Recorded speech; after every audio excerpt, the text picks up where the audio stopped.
spesialis paru Mars, selaku Ketua Umum Indo-HCF dan KREKI. Selanjutnya, narasumber kita siang ini adalah para pemenang terbaik Indo-HCF Innovation Awards ketiga tahun 2019 untuk kategori Inovasi Program Germas. Narasumber kita yang pertama adalah Bapak Topan Lesmana, SKPNS, dari Puskesmas Kota Pangkajene, peraih Gold Award kategori Germas UKM Indo-HCF Innovation Awards ketiga tahun 2019 dengan judul karya Kampung Cerdik. Serta narasumber kita yang kedua adalah Ibu Siti Rahma, SST, dari Puskesmas Kota Pangkajene, terbaik kelima kategori Germas UKM Indo-HCF Innovation Award ketiga tahun 2019 dengan judul karya Kelas Remaja. Dan yang terakhir narasumber kita yang ketiga adalah Ibu Dr. Randa Retna Siwi Patmawati MA dari FKKMK UGM, terbaik ke-7 kategori Germas UKM Indo-HCF Innovation Award ketiga 2019 dengan judul karya Rumah Bebas Asap Rokok, Quit Tobacco Indonesia. Kemudian acara ini akan dipandu oleh moderator kita siang ini, yaitu Bapak Dr. Anung Sugihantono, MKes. Acara terakhir adalah rangkuman dan penutup. Para peserta webinar yang saya hormati, sebelum kita memasuki acara yang pertama, marilah kita mengheningkan cipta sejenak untuk mengenang jasa para dokter, perawat, dan tenaga kesehatan yang telah berjuang melawan pandemi COVID-19 di Indonesia.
Ya, selanjutnya langsung saja acara pertama kami persilahkan kepada Bapak Dr.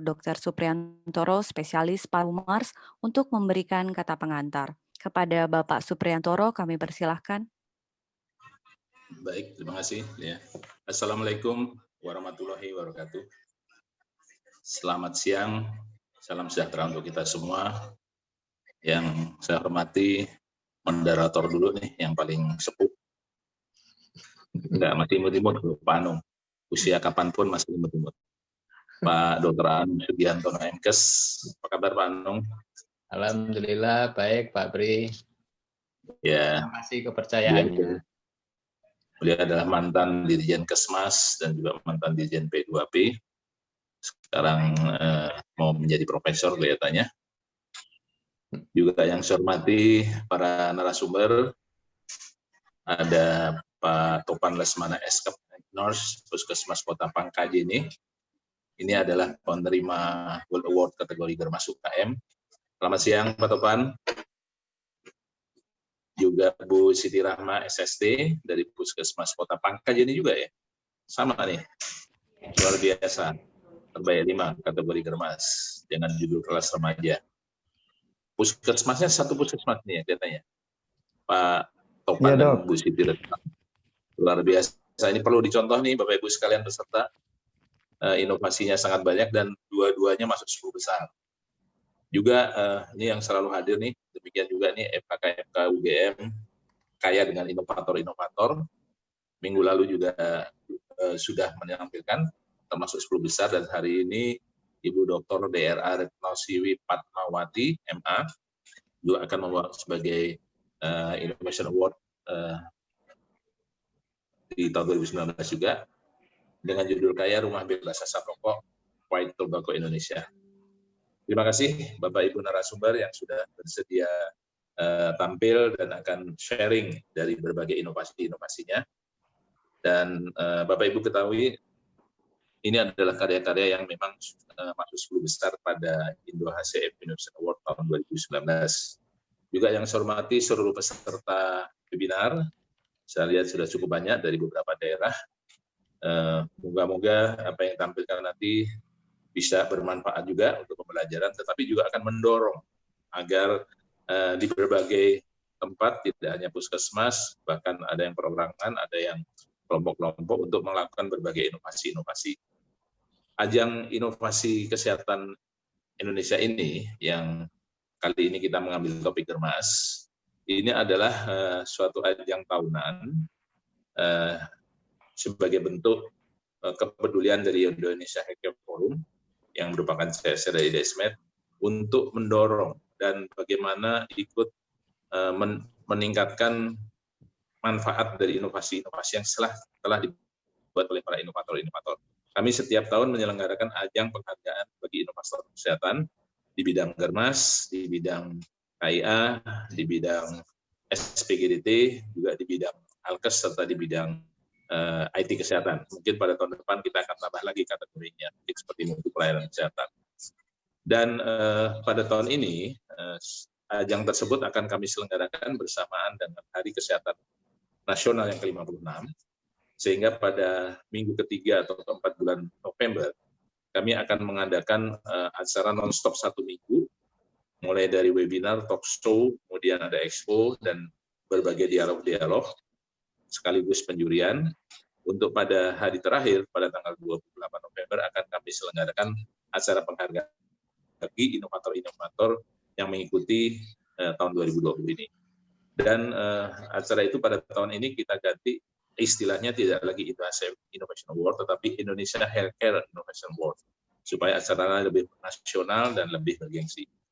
Diharapkan Bapak Ibu sekalian terus berkarya, apalagi di era COVID yang kita dihadapkan pada tantangan yang luar biasa, dan kenyataannya kemudian muncul banyak sekali inovasi-inovasi, termasuk program-program kesehatan. Tidak berarti karena ada COVID kita berhenti. Cukup banyak daerah-daerah yang tetap berjalan melaksanakan program-program Germas, KIA, termasuk stunting, juga SPGDT, tetapi dengan adaptasi kehidupan baru, dengan menyesuaikan.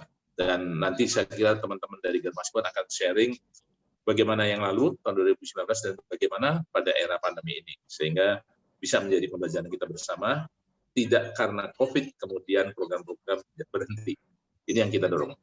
Sekali lagi terima kasih, moga-moga acara ini bermanfaat, dan terima kasih banyak Pak Anung yang akan menjadi dalangnya untuk acara ini. Saya yakin dengan kepakaran beliau pun nanti akan memperkaya berbagai pengalaman yang telah dilakukan. Sekian, terima kasih. Selamat mengikuti webinar. Wassalamualaikum warahmatullahi wabarakatuh. Waalaikumsalam warahmatullahi wabarakatuh. Baik, terima kasih Bapak Supriantoro. Selanjutnya kita akan memasuki acara presentasi dan diskusi. Acara akan dipimpin oleh moderator Bapak Dr. Anung Sugihantono MKes. Kepada Bapak Anung, kami persilahkan untuk memandu acara. Baik, terima kasih Mbak Dian. Assalamualaikum warahmatullahi wabarakatuh. Assalamualaikum warahmatullahi wabarakatuh. Yang saya hormati atau yang terhormat Pak Dr. Supriantoro, spesialis paru, Magister Kesehatan, Brigadir Jenderal Purnawirawan, senior saya, guru saya, panutan saya, khususnya dalam hal cara kerja yang tidak pernah tidur, karena beliau selalu ngasih tugasnya jam 3 pagi dan jam 7 pagi sudah harus jadi. Ibu Bapak semuanya yang hadir di dalam forum ini, 142 partisipan, dan khususnya kepada para sumber, Pak Topan, Ibu Siti Rahma, dan Ibu Siwi, yang saya hormati dan saya banggakan.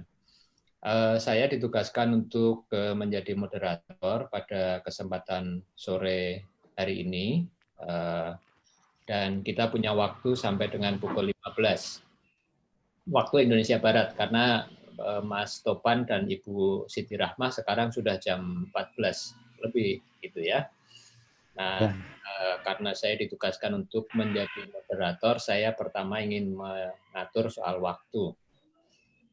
Sekarang kita nanti presentasi pertama akan dimulai pada pukul 13.20 waktu Indonesia Barat, dan masing-masing presentan kami berharap bisa 15-20 menit.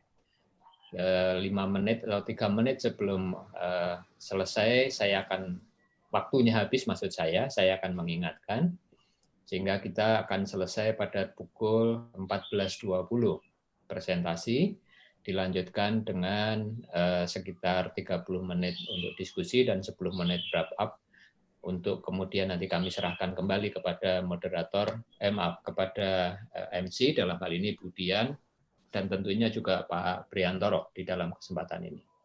Tentu saya ingin mengenalkan teman-teman yang akan menjadi narasumber di dalam kesempatan ini. Izinkanlah saya membagi slide sedikit tentang narasumber. Jadi sebagaimana yang sudah disampaikan oleh Pak Pri, teman-teman ini adalah para pemenang Lombang Inovasi Program Germas yang sudah dilakukan pada tahun 2019 untuk kategori Germas UKM.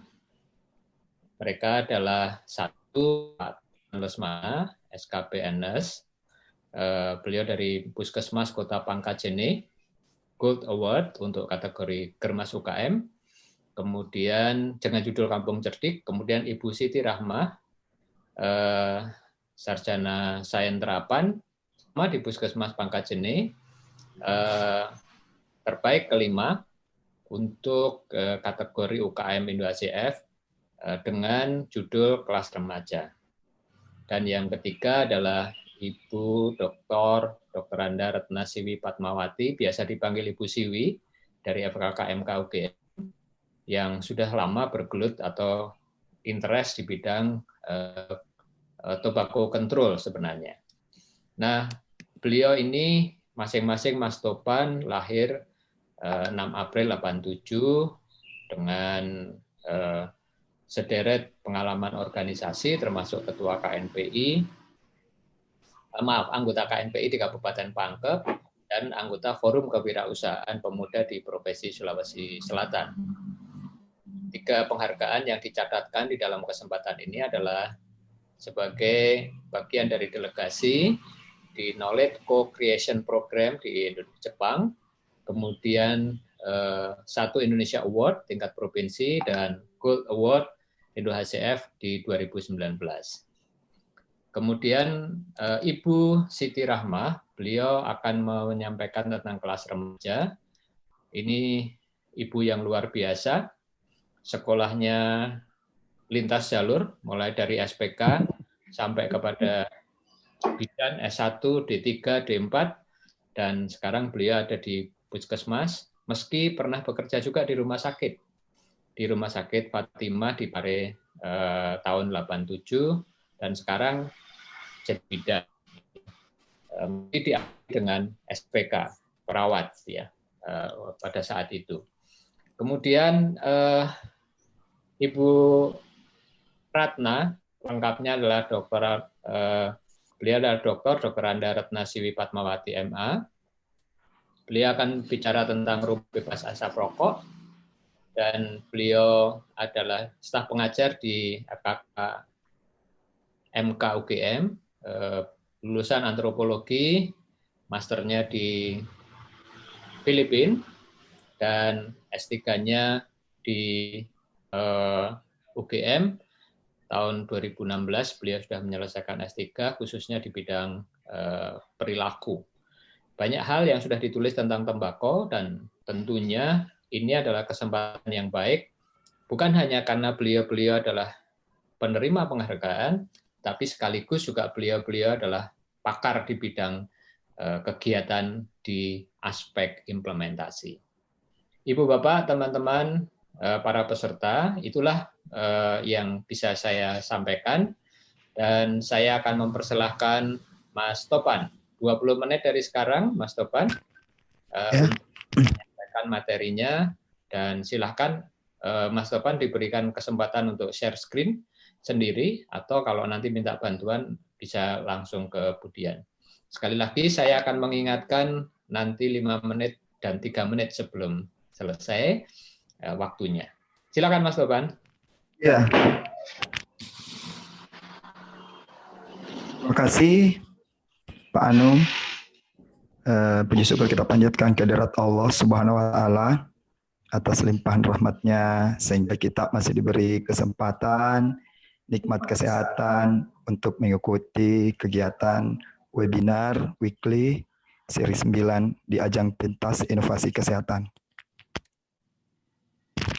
Terima kasih atas apresiasi yang telah diberikan oleh Bapak Dr. Supriyantoro, spesialis paru Mars, juga kepada seluruh narasumber. Terima kasih. Tak lupa juga kita ucapkan terima kasih kepada pemerintah daerah Kabupaten Pangkajene dan Kepulauan, beserta jajaran yang telah mendukung kegiatan Germas di puskesmas kami. Baiklah, kami minta Budian untuk menampilkan. Ya, terima kasih. Baiklah, saya Topan Lesmana akan mempresentasikan tentang Kampung Cerdik. Kampung Cerdik, masyarakat mandiri hidup sehat. Seperti kita ketahui bersama bahwa Kampung Cerdik itu merupakan jargon dari Kementerian Kesehatan terkait dengan bagaimana pencegahan penyakit tidak menular. Cerdik sendiri merupakan akronim daripada C-nya sendiri itu cek kesehatan secara rutin, E, enyahkan asap rokok, R, rajin aktivitas fisik, D, diet gizi seimbang, I, istirahat yang cukup, dan kelola stres. Next.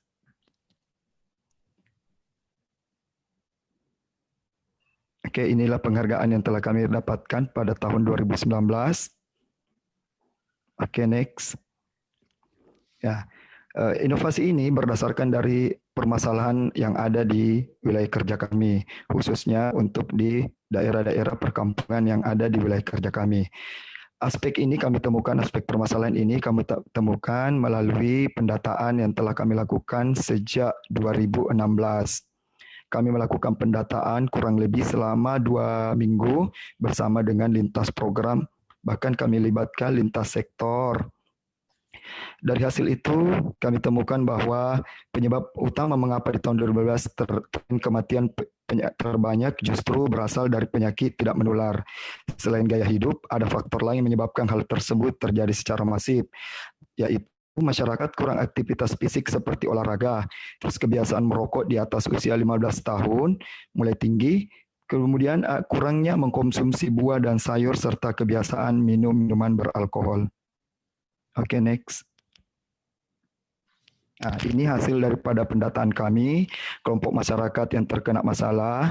Ini ada penduduk kami di wilayah kampung tersebut. Kami membina satu kampung, yaitu terdapat 142 jumlah laki-laki, kemudian untuk perempuan itu 293.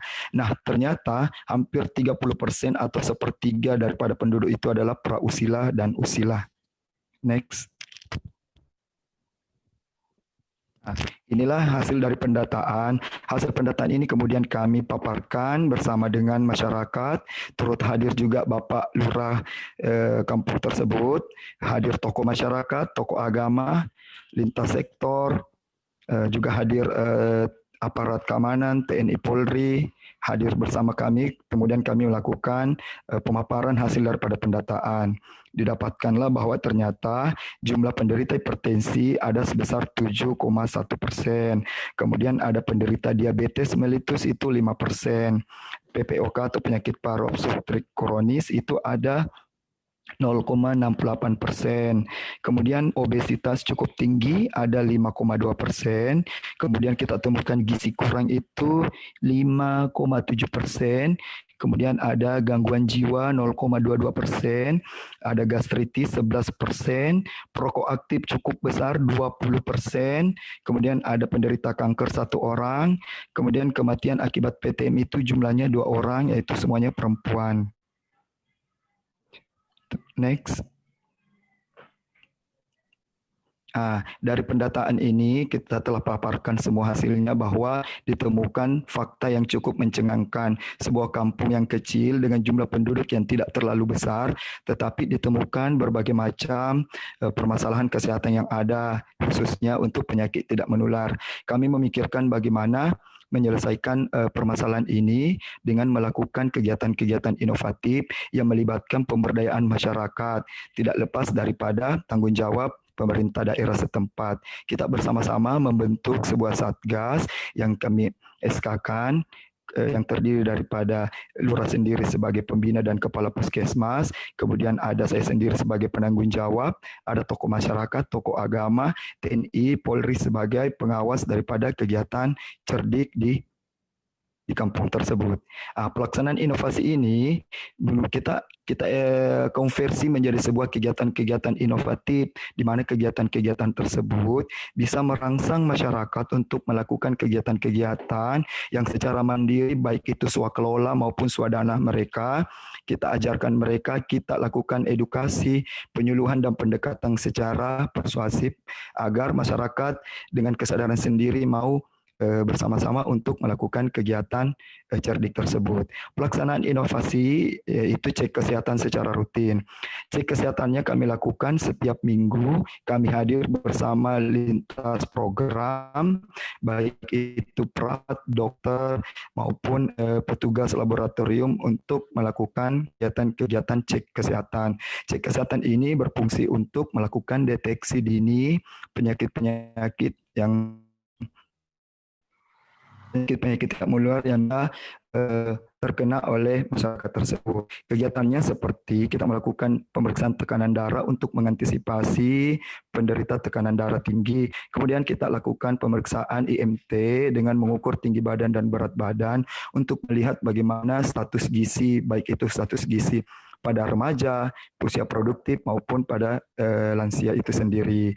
Kemudian hal yang unik daripada kegiatan ini adalah cek kesehatan kami lakukan secara swadana, dari ada arisan yang mereka kelola sendiri. Kemudian mereka adalah 70% daripada penduduk di kampung tersebut adalah seorang petani dan peternak. Khusus untuk peternak sapi, kami lakukan pemeriksaan secara gratis dengan cara menukarkan pupuk kandangnya tersebut untuk dilakukan pemeriksaan kesehatan.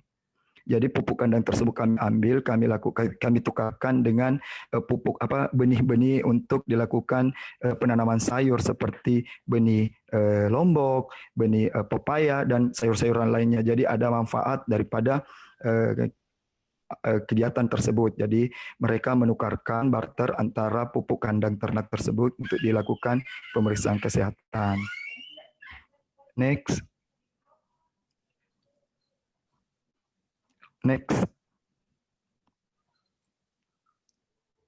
Kemudian E-nya sendiri enyahkan asap rokok. Kami melakukan sosialisasi perda, sekedar informasi bahwa sebelumnya, slide sebelumnya,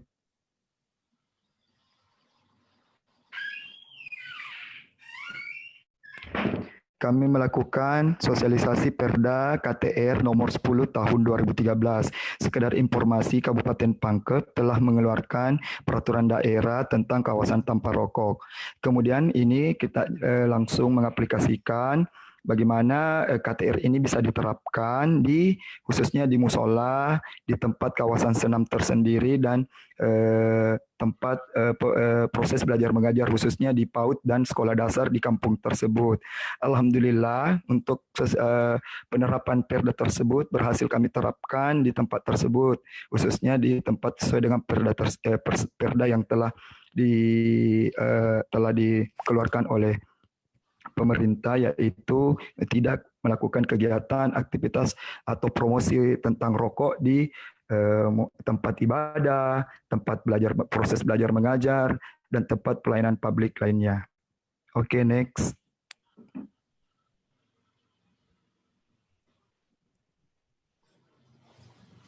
Kemudian rajin aktivitas fisik. Kami mengajak masyarakat kampung tersebut untuk melakukan rajin aktivitas fisik karena di antara mereka banyak sekali yang tidak mau melakukan aktivitas fisik seperti senam bersama. Karena kenapa? Hal tersebut tidak dilakukan karena mereka lebih senang untuk melakukan kegiatan bertani atau beternak. Jadi mereka bahkan lupa untuk melakukan aktivitas fisik untuk menjaga kesehatan.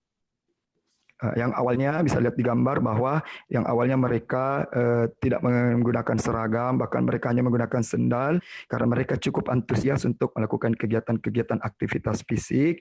Dan seiring berjalannya waktu selama 3 tahun Kampung Cerdik, alhamdulillah kami sudah membentuk kader kesehatan olahraga. Mereka menjadi instruktur dari masyarakat kampung itu sendiri dan mereka melakukan kegiatan ini secara mandiri. Oke, next.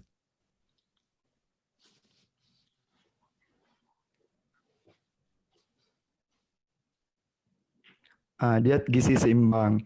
Kami mengedukasi bagaimana kita melakukan kegiatan ini, program yaitu makan buah dan sayur. Buah-buahannya daripada kearifan lokal masyarakat sendiri, buah-buahan yang mereka tanam, yang mereka tuai dari hasil panen mereka sendiri, seperti pisang, semangka, jagung. Kami mengajarkan bagaimana masyarakat itu harus menjaga pola makan atau diet gizi seimbang untuk mencegah penyakit, misalnya tekanan darah tinggi akibat asupan natrium yang tinggi atau garam yang tinggi, kemudian kebiasaan masyarakat suku Bugis Makassar, yaitu adalah kue-kue yang dihidangkan, baik itu acara-acara pernikahan maupun acara-acara lainnya, itu adalah kue yang sangat manis sekali. Makanya kami mengedukasi bahwa kue-kue tersebut bisa dibuat dengan menggunakan bahan-bahan yang tidak terlalu manis untuk mencegah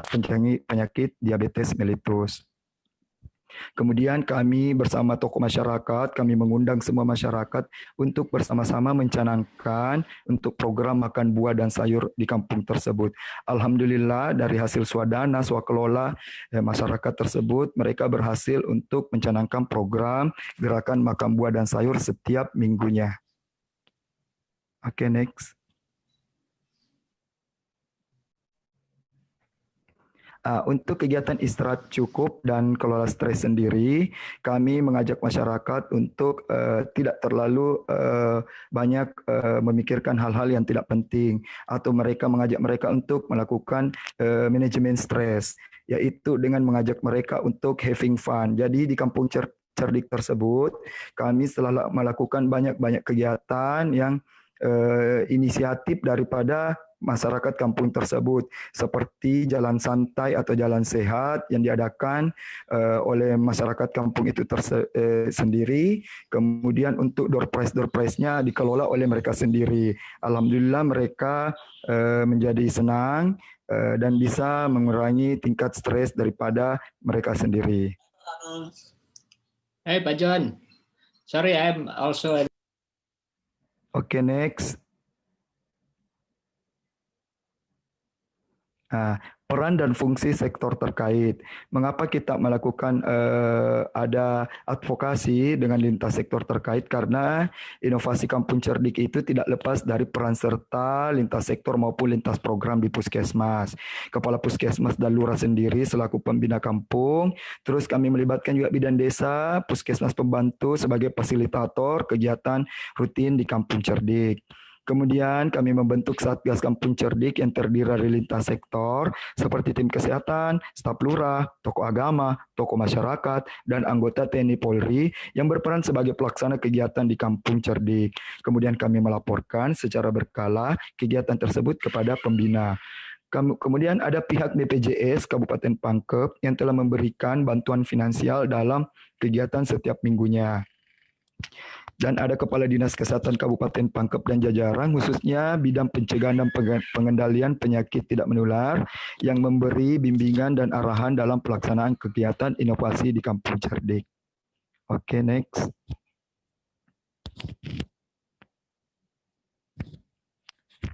Sumber yang digunakan, mengapa inovasi ini sangat mudah? Karena ada beberapa hal. Pertama itu sumber daya manusia, pelaksana teknis kegiatan oleh beberapa petugas kesehatan seperti dokter, perawat, bidan, dan tenaga gizi yang ada, dan penyuluh kesehatan yang ada di puskesmas. Next. Kemudian money dari segi penganggaran, pelaksanaan kegiatan terdiri dari berbagai sumber, pelaksanaan teknis mendapat alokasi dana dari non fisik box, kemudian kegiatan rutin Kampung Cerdik berasal dari CSR BPJS Kabupaten pada tahun 2017 hingga 2018, dan penganggaran lainnya ada arisan lansia yang swadaya serta swadana dan swakelola dari masyarakat itu sendiri. Oke, next. Waktunya kurang 5 menit ya, Mas Topan. Oh iya, potensi replikasi ini mudah sekali karena kegiatannya itu melibatkan kolaborasi, kemudian murah karena sebagian besar dapat dibiayai dengan swadana dan swadaya serta swakelola masyarakat, dan yang ketiga kenapa sangat berpotensi karena high impact. Oke, next. Manfaat ini alhamdulillah kita berhasil meningkatkan kunjungan partisipasi masyarakat, terus angka kejadian kasus penyakit tidak menular cenderung terkendali, aktivitas kegiatan cerdik semakin meningkat, dan cakupan peserta IFAT semakin meningkat. Next.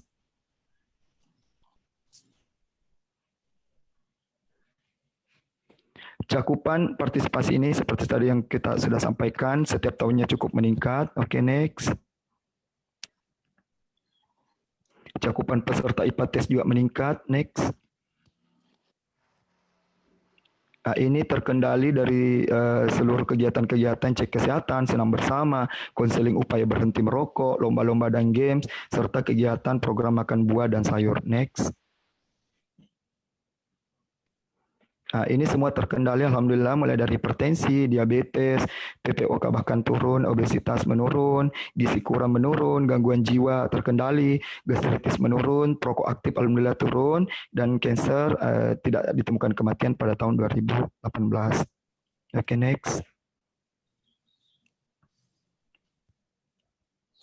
Next. Ya.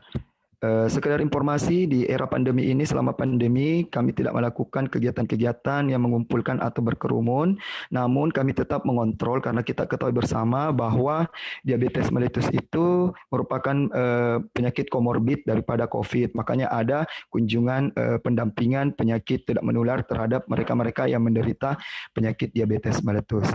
Terima kasih.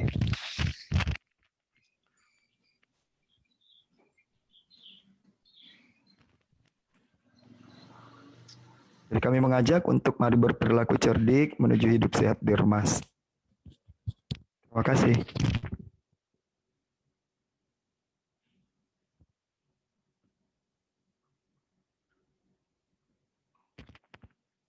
Kembalikan kepada moderator, Pak Anung.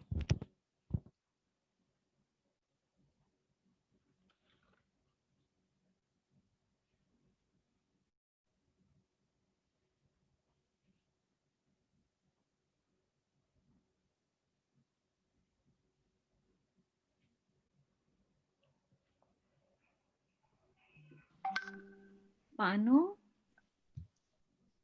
Bapak Anu, apa bisa mendengar suara saya?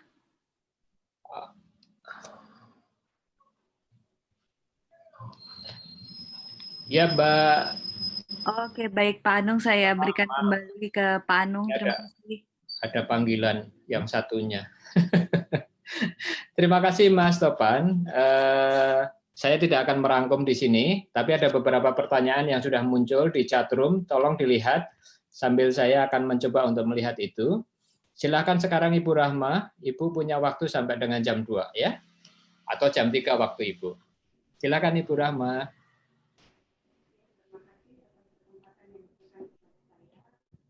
Assalamualaikum warahmatullahi wabarakatuh. Yang saya hormati Bapak Dr. Supriyanto SP, spesialis paru dan Mas selaku Ketua Indo HSP dan Keren. Yang saya hormati Bapak Dr. Anung Suhartono sebagai moderator, serta Bapak dan Ibu tim Indo HSP, Keren dan IHIA, serta peserta webinar yang kami hormati. Saya akan membawakan presentasi saya dengan judul kelas remaja.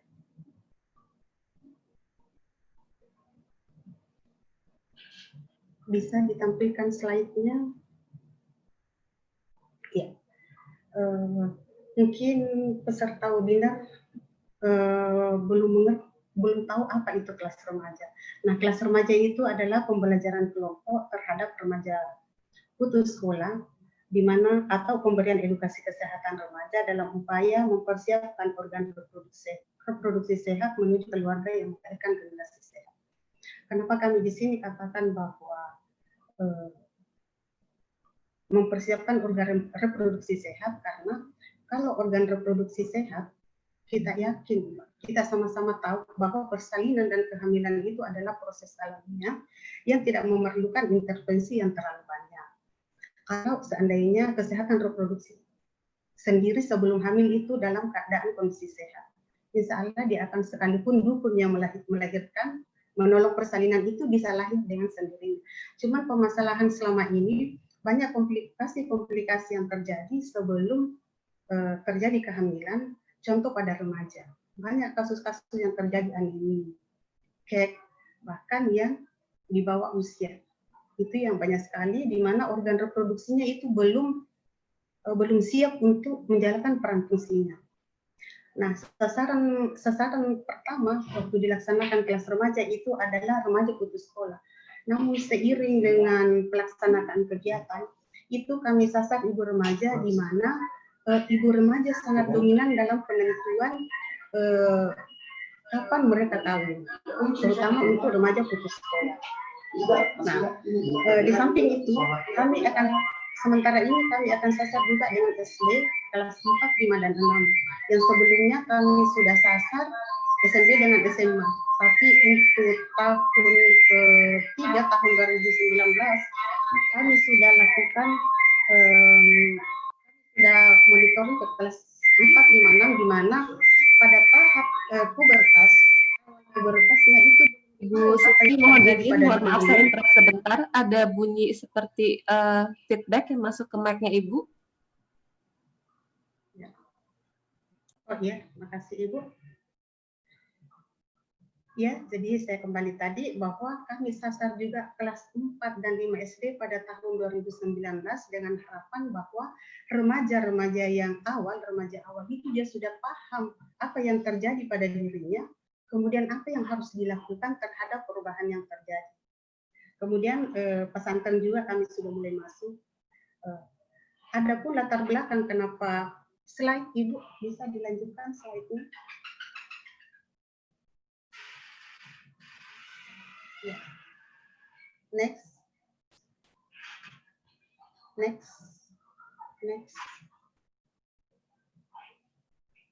Ya. Next Ibu. Ya.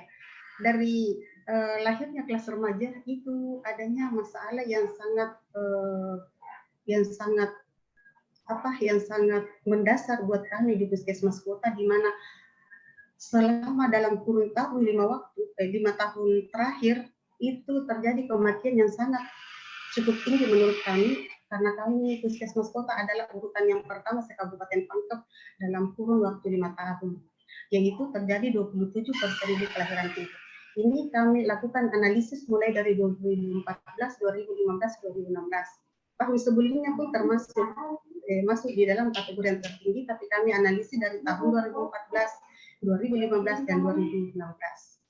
Nah, angka ini di atas dari target nasional, yaitu 15 per 1000 kelahiran. Kemudian kami lanjutkan penelusuran ke wilayah kami, di mana yang tertinggi itu juga terjadi pada Kelurahan Mapasaile, yaitu 47,6 per 1000 kelahiran hidup. Nah, ternyata kami telusuri, kami lakukan pendataan, ternyata ada satu wilayah yang namanya Kampung Solo Padadai, itu adalah kematian pada umumnya adalah usia dari ibu usia muda.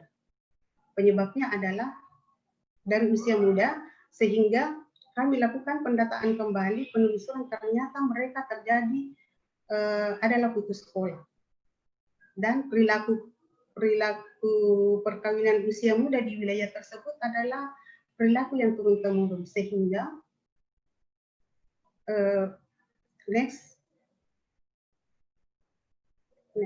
ya. Nah, dari penyebab kematian untuk Kelurahan Mapasaile itu adalah prematur, asfiksia, dan BBLR.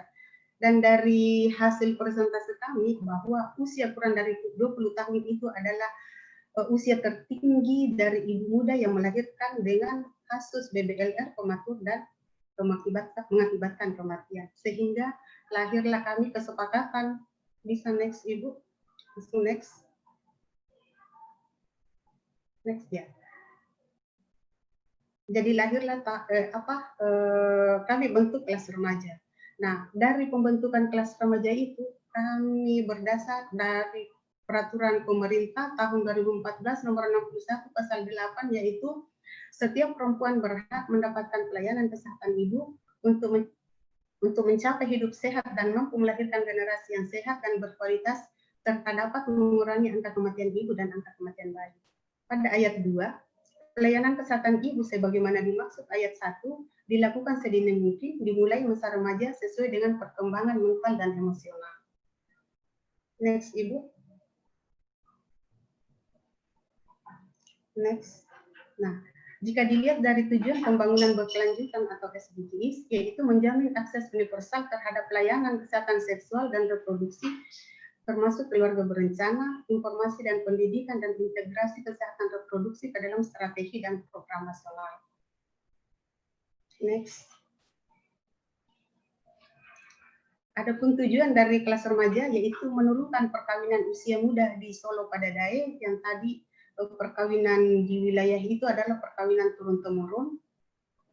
Dari nenek mereka itu usia perkawinannya memang masih muda sampai anak dan cucunya, hingga pada tahun 2014 itu masih tinggi. Kemudian menurunkan kematian neonatus di wilayah kerja Puskesmas Kota Pangkajene, meningkatkan status kesehatan remaja di Solo Padadai.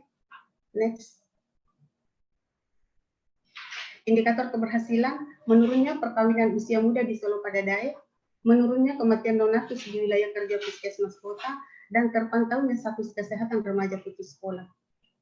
Next.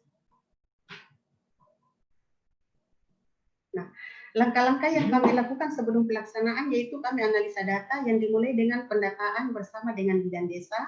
Kemudian dari hasil pendataan kami analisis, dan hasilnya yang tadi saya sudah paparkan bahwa usia muda adalah penyebab kematian yang tertinggi.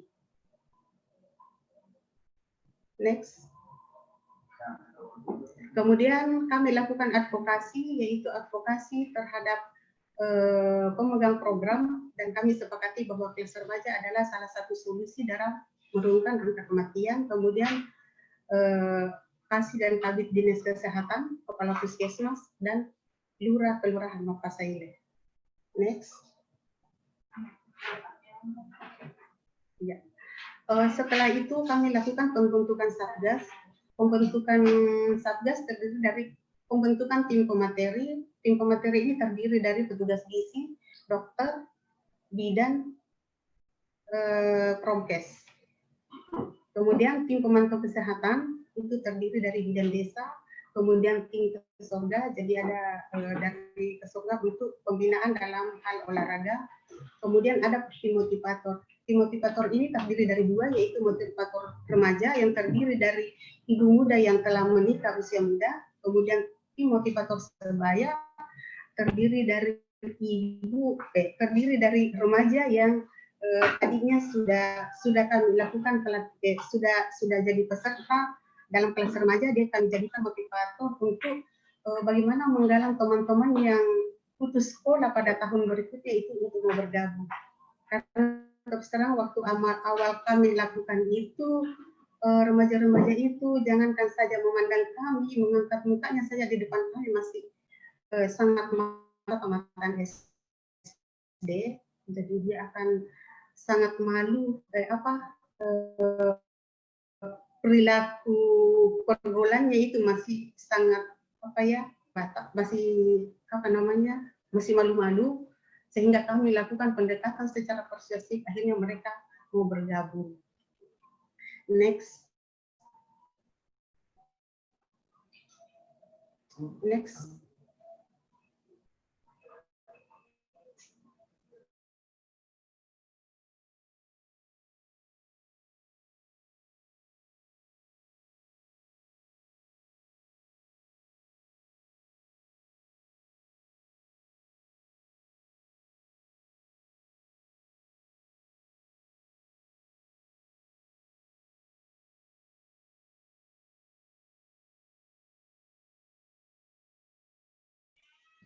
Sepertinya Ibu Siti terputus koneksinya. Putus ya.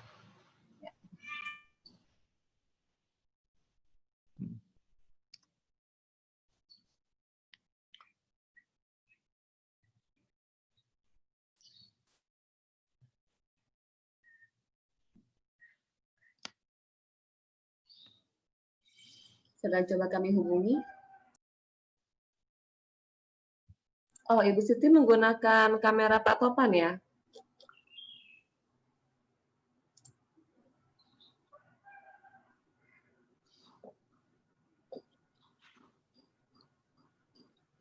Pak Topan bisa dibantu?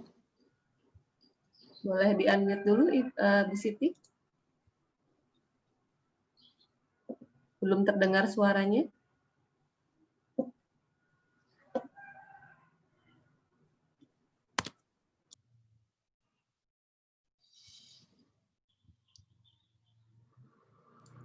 Ibu Siti, mic-nya boleh di-unmute dulu, belum terdengar suaranya.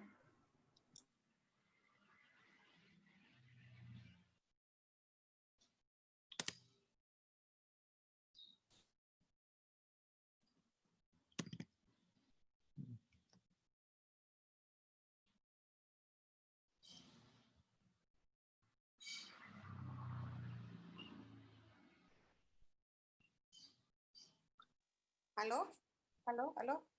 Ya, kemudian kami lakukan ya, halo, suaranya masuk Ibu? Ya, sudah. Silakan Ibu. Suaranya kedengaran Ibu? Atau saya pasang sini topannya. Topan ini.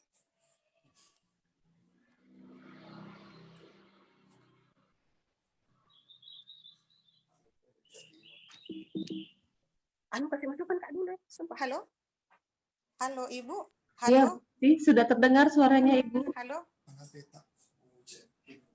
Sudah terdengar Ibu Kedengaran, suaranya? Ibu? Iya, sudah Ibu. Silakan dilanjutkan. Iya. Kemudian kami lakukan kami lakukan sosialisasi kepada masyarakat. Sosialisasi kami sudah masuk pesantren pada tahun 2019. Kemudian sosialisasi dengan staf puskesmas dan sosialisasi dengan masyarakat di wilayah kerja puskesmas kota. Slide Ibu.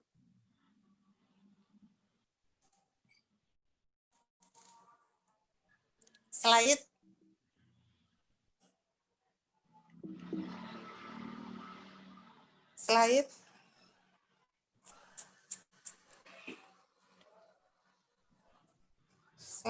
Kenapa enggak? Coba beda kasih jumpa dulu. Topan. Iya. Ya, kemudian pelaksanaan kegiatan. Ini adalah materi, ini kami buat sendiri materinya. karena kami belum punya pedoman, jadi untuk sementara kami pakai dengan materi yang ada di slide. Lanjut, Ibu.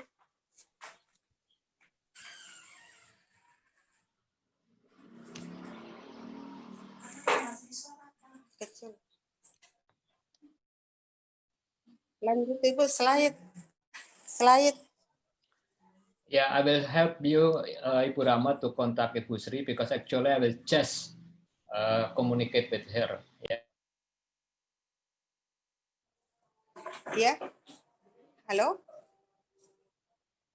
Iya. Kemudian ini adalah penatangan komitmen. Bisa dikembalikan slide sebelumnya?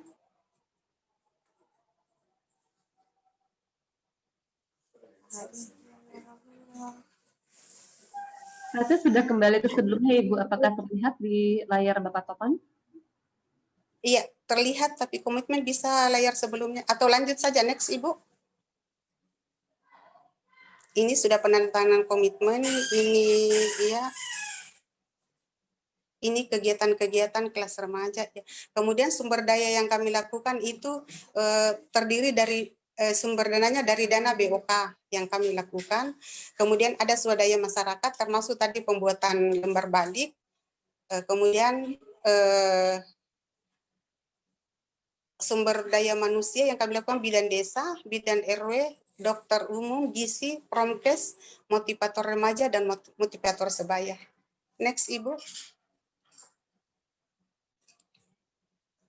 Nah, inovasi ini asli lahir dari permasalahan dalam wilayah kami dan belum pernah dilakukan di Kabupaten Pangkep. Kelas remaja sangat mudah dilaksanakan oleh karena setiap puskesmas telah ada bidan, dokter, petugas gizi, promkes, serta bidan desa dengan pendekatan persuasif terhadap remaja dan masyarakat. Demikian juga tempat pelaksanaan itu sangat mudah karena kami selalu mendekatkan kegiatan kepada masyarakat, jadi kami lakukan di tempat umum seperti masjid, rumah penduduk yang siap untuk dilakukan ditempati dalam ini. Kemudian dalam seiring perjalanannya kami mendapat support dari masyarakat sehingga ada satu rumah yang kami tempati yaitu dari pengusaha kepiting siap untuk sebagai tempat posko dalam kegiatan kelas remaja. Slide berikutnya. Ya, ini dampak yang kasus kematian yang terjadi, dampak yang terjadi selama pelaksanaan kegiatan itu dari 13 itu turun tahun 2019 itu menjadi 3. Untuk Kelurahan Pasaile sendiri itu untuk tahun 2019 itu 0 dan di masa pandemi ini sampai bulan ini masih start pada angka 0. Mudah-mudahan seterusnya ya. Slide berikutnya. Ya, ini angka kematian untuk puskesmas ya dari 27 per 1000 kelahiran hidup turun menjadi 5,25 per 1000 kelahiran hidup, sedangkan untuk Mapaisele sendiri Kelurahan Mapaisele dari 46,5 per 1000 kelahiran hidup turun menjadi 0 di tahun 2019 dan 0 turun menjadi 0 di tahun 2019 dan di masa pandemi ini masih stagnan 0 sampai bulan Oktober sampai hari ini. Slide berikutnya. Iya. Dampak pernikahan usia muda yang terjadi di Solo Padada itu cukup penurunannya juga kami anggap cukup signifikan karena dari 11 turun menjadi 2 di tahun 2019 ini. Kemudian yang lahir dari usia muda pada tahun 2016 sampai dengan 2018 itu masih tetap 4, namun tahun 2019 turun menjadi 0. Kemudian kematian neonatus dari usia muda itu dari 1 turun menjadi 0 di tahun 2017 sampai 2019 dan kek dari 9 turun menjadi 0 di tahun 2019. Slide. Ya, terima kasih. Demikian presentasi dari saya. Assalamualaikum warahmatullahi wabarakatuh. Terima kasih Bu Siti. Saya nggak tega memotong karena menarik, tapi dan Ibu tadi kehilangan waktu. Tapi nggak apa-apa Bu, masih manageable waktunya, masih jam 2. Jadi terima kasih Ibu sudah semuanya. Saya pikir sangat bagus. Ada pertanyaan yang sudah muncul di chat di room chat Bu, nanti akan saya juga ikut bacakan dan untuk diketahui oleh rekan-rekan semuanya. Sekarang waktunya untuk Ibu Siwi. Ibu Siwi, Ibu akan mulai jam 14.00 ya. Sekarang sudah 13.59 jam saya. Silakan Ibu Siwi. Ya, baik Dr. Anung. Terima kasih atas waktunya. Bapak Ibu sekalian, Assalamualaikum warahmatullahi wabarakatuh. Maaf, apakah sudah bisa terlihat dari saya? Sudah, Ibu. Udah, terima kasih. Ini saya kendalikan sendiri ya. Baik, terima kasih atas kesempatan yang diberikan oleh Indo HCF untuk mempresentasikan kegiatan kami yang sudah kami lakukan sejak tahun 2010 sebetulnya.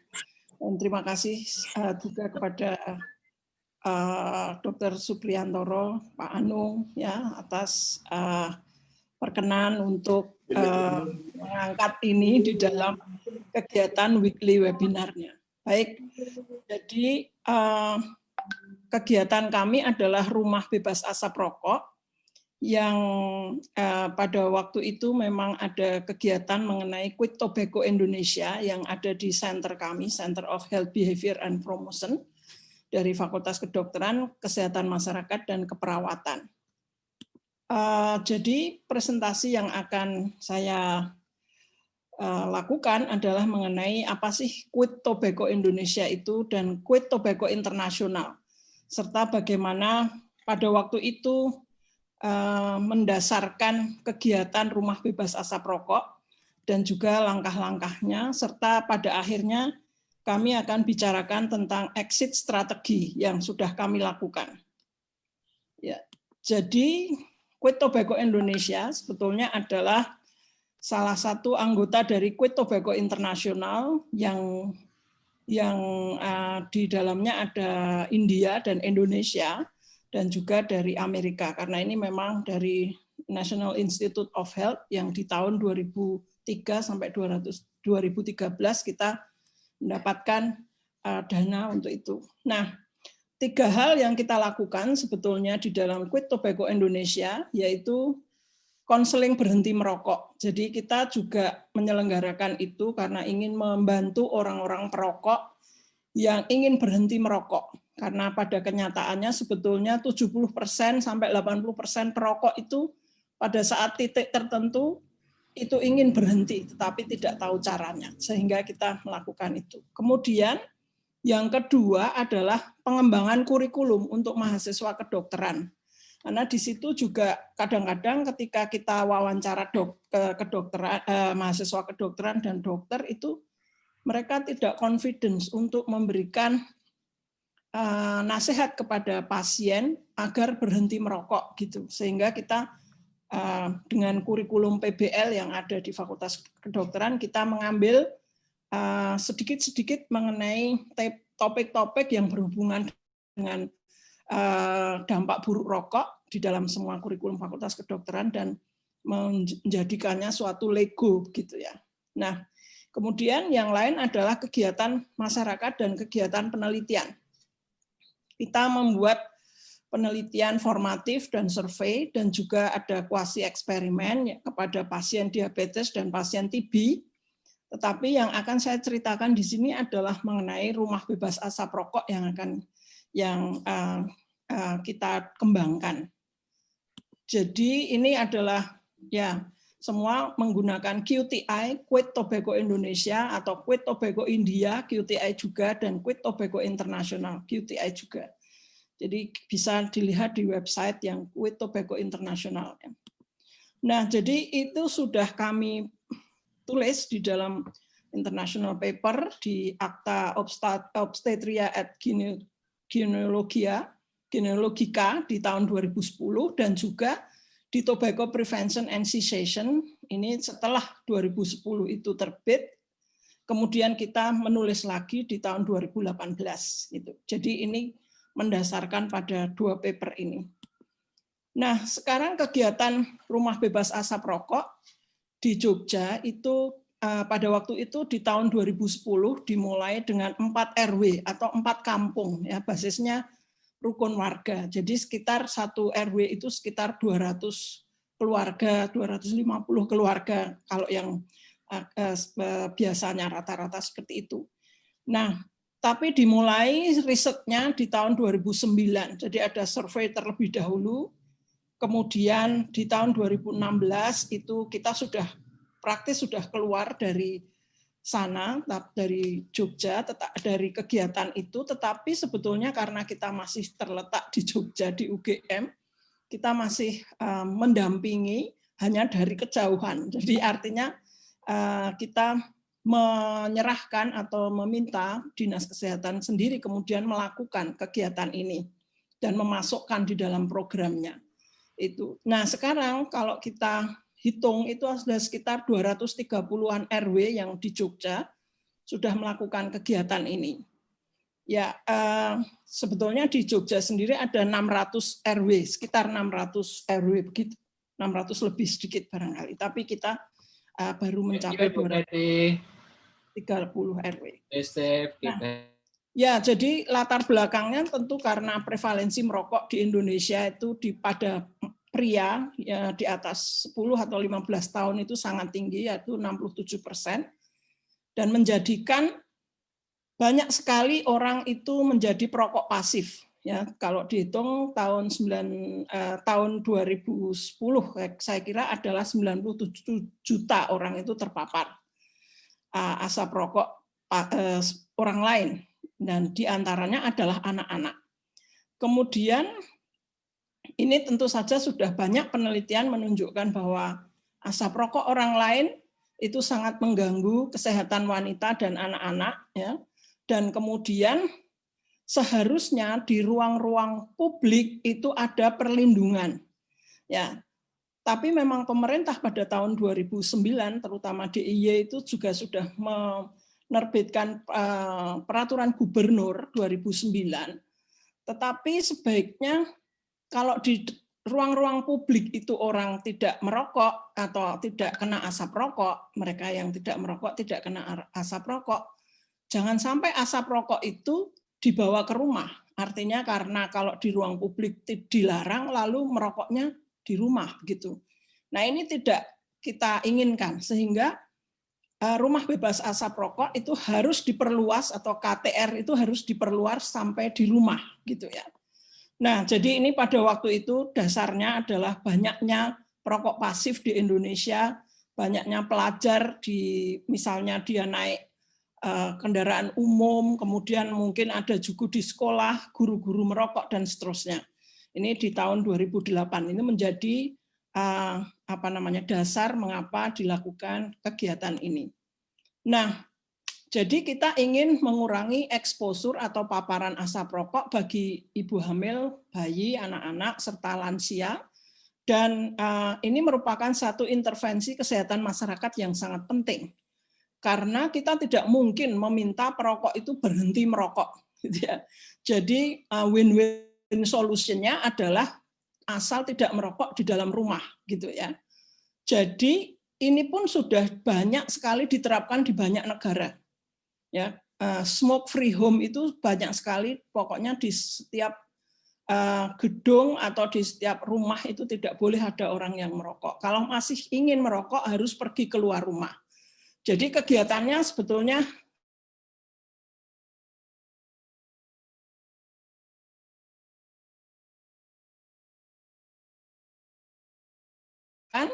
akan mengurangi konsumsi harian dari rokoknya. Kemudian untuk perokok berat atau perokok ringan juga bisa meningkatkan kemungkinan untuk berhenti merokok. Nah, jadi pemerintah sudah ada pengendalian tembakau. Jadi tadi sudah saya sebutkan peraturan gubernur itu juga sudah ada. Pada waktu itu kita sebetulnya ingin mendokumentasi sebelum ada peraturan ini diedarkan itu seperti apa sih prevalensinya, gitu ya. Tapi kemudian kegiatan bergulir, akhirnya kita membentuk rumah bebas asap rokok. Nah, jadi jika di tempat-tempat umum, ini dasar yang paling penting menurut saya, jika di tempat-tempat umum perilaku merokok dibatasi, mengapa di rumah juga tidak dilarang? Harusnya dilarang. Sehingga keluarga adalah orang yang seharusnya dilindungi dari asap rokok. Jadi membebaskan rumah dari asap rokok, yang paling sering atau paling susah menjadi alasan adalah jika ada tamu.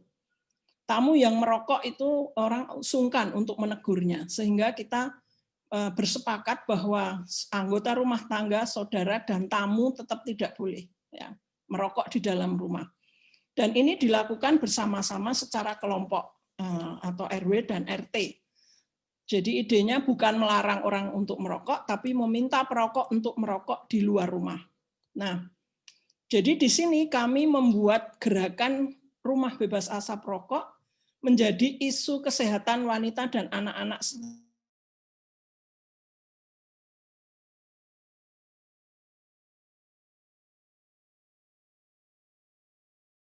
Lagi bahwa temuannya adalah bahwa kalau itu dilakukan bersama-sama, perokok pun juga ingin mematuhi hal itu. Ya.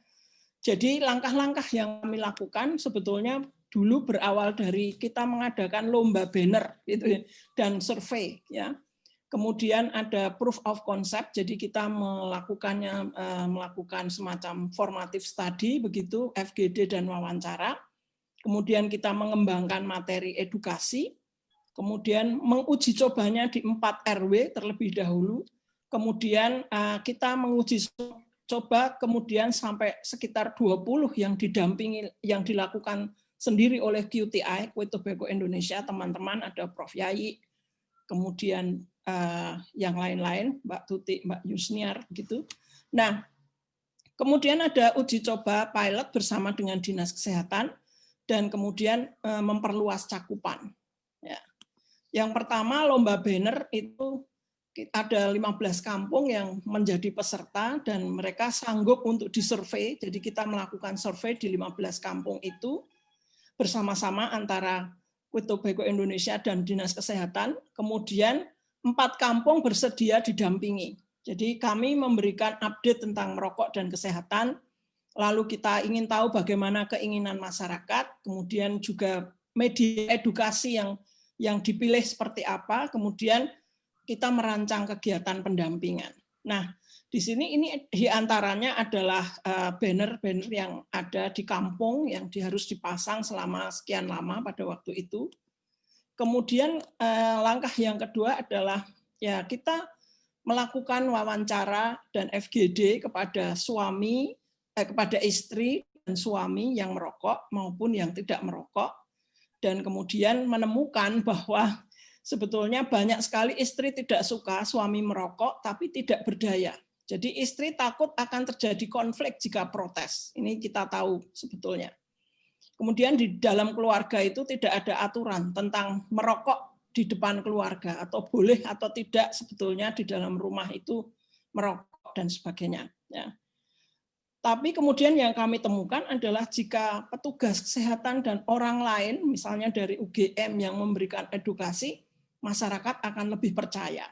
Nah, di situ kami kemudian menawarkan apakah ada kegiatan rumah bebas asap rokok seperti ini, istri bagaimana, gitu, ibu-ibu bagaimana. Nah, ibu-ibu di sana sangat antusias dan ini menjadi kegiatan kolektif, bahkan juga bapak-bapak yang perokok pun juga seperti mendapat endorsement bahwa mereka masih boleh merokok asal di luar rumah, gitu ya. Jadi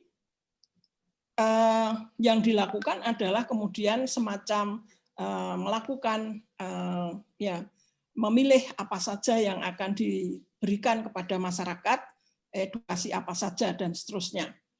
Dan perokok kemudian menyatakan setuju juga untuk ikut dalam kegiatan. Ya, karena itu tadi merokok jadi tidak masalah lagi walaupun harus dilakukan di luar rumah. Dan kebanyakan dari mereka memang belum menyadari dampak buruk dari asap rokok itu. Gitu. Nah, kemudian pengembangan materi. Jadi pengembangan materi itu juga berasal dari masyarakat. Selain dari survei tadi, apa saja yang belum diketahui, kemudian kami memberi informasi. Masyarakat juga menyukai gambar rokok yang sakit parah itu dan dapat memberikan gambaran nyata. Oh, kayak begini kalau orang terkena dampak buruk dari rokok, terkena penyakit yang berhubungan dengan rokok. Nah, kemudian yang paling berkesan juga bahwa kita menyebutkan bahwa rokok itu, racun rokok tetap berada di ruangan atau asap rokok tetap berada di ruangan sampai berjam-jam walaupun tidak ada orang yang sedang merokok. Gitu. Jadi ini kemudian membuat mereka seharusnya memang merokok itu tidak ada di dalam rumah. Nah, kemudian kita mencoba intervensi di 4 RW. Ya, kita melakukan pertemuan dengan masyarakat ya menggunakan channel lokal seperti kalau mereka sedang arisan Dasawisma, PKK dan sebagainya, arisan bapak-bapak dan sebagainya atau pertemuan. Ini kita lakukan bersama-sama dengan staf puskesmas. Jadi ini memang menjadi satu kegiatan kami bahwa ketika kita ke lapangan, staf puskesmas harus juga ikut gitu ya. Jadi di situ kita menyampaikan materi hasil survei bahwa masyarakat itu sudah menerima, kemudian juga tentang edukasi, media edukasi yang cetak dan video. Nah, kemudian justru pada saat tahun 2009 itu memang zamannya banyak deklarasi gitu, sehingga masyarakat pun kemudian mengusulkan mengapa kita tidak deklarasi gitu ya. Jadi melakukan deklarasi untuk rumah bebas asap rokok tadi. Nah, biasanya kita mengundang wartawan dan juga memasang media di tempat strategis sebelum ada deklarasi. Kemudian pada akhir dari kegiatan biasanya kita disesuaikan dengan Hari Tanpa Tembakau, itu kita ada konferensi pers, ya, Dinas Kesehatan dan juga kami Quit Tobacco Indonesia dari Center Perilaku Kesehatan dan Promosi Kesehatan melakukan konferensi pers. Ya, jadi ini langkah-langkah di dalam pengembangan rumah bebas asap rokok, harus melakukan analisis situasi dan seterusnya sampai kepada langkah keempat itu adalah deklarasi dan kemudian memasang media. Nah, kemudian ini contoh saja analisis situasi. Itu kita mengunjungi tokoh masyarakat dan orang yang berpengaruh yang mendukung kegiatan. Jadi mereka mengajak mereka untuk mendukung kegiatan dan aktif untuk menjadi panutan. Nah, di sini kemudian kita presentasikan tentang apa sih bahaya asap rokok kepada para tokoh masyarakat, kepada lansia dan sebagainya. Dan kemudian di langkah ketiga itu peningkatan kesadaran kelompok masyarakat yang lebih luas gitu. Nah, kemudian ya tema yang kita dengungkan di situ adalah bahwa mengapa ruang merokok di dalam rumah atau gedung itu tidak dibenarkan. Jadi karena zat racun itu menempel di dinding, karpet, dan perabotan dan akan dilepas kembali ke udara. Sehingga itu akan tetap ibu atau anak-anak yang ada di rumah itu walaupun perokoknya sudah tidak ada, mereka tetap akan menghirup zat beracun tadi yang dari asap rokok. Ibu Sili, mohon maaf waktunya 3 menit lagi. Ya. Pertanyaannya asap rokok dalam ruangan. Ya, jadi ini salah satu yang paling penting adalah bahwa 4-6 jam setelah seseorang merokok, dia akan tetap asapnya akan mengenai mereka yang ada di dalam rumah. Ya, ini contoh saja apa saja yang ada di sana. Jadi isi dari deklarasinya ini saya kira yang paling penting adalah tidak merokok di dalam rumah, kemudian tidak menyediakan asbak di dalam rumah dan di pertemuan warga, dan memasang stiker dan poster tentang rumah bebas asap rokok di rumah. Jadi kalau ada tamu datang, sudah ada tulisan tidak boleh merokok di dalam rumah. Nah, ini yang dilakukan di dalam deklarasi itu ini Pak RT dan Pak RW mengucapkan bersama-sama apa isi deklarasinya, sebelumnya didahului dengan senam gitu ya. Ini juga pertemuannya, jadi warga itu menandatangani komitmen untuk rumah bebas asap rokok. Nah, di sini kemudian ditandai dengan pemasangan tanda-tanda. Nah, sebetulnya ini juga diliput oleh media dan sebetulnya ini juga sangat didukung oleh wali kota. Pada waktu itu setiap tanggal 31 Mei, wali kota memberi piagam kepada mereka yang sudah mempunyai kegiatan ini ya di dalam Hari Tanpa Tembakau.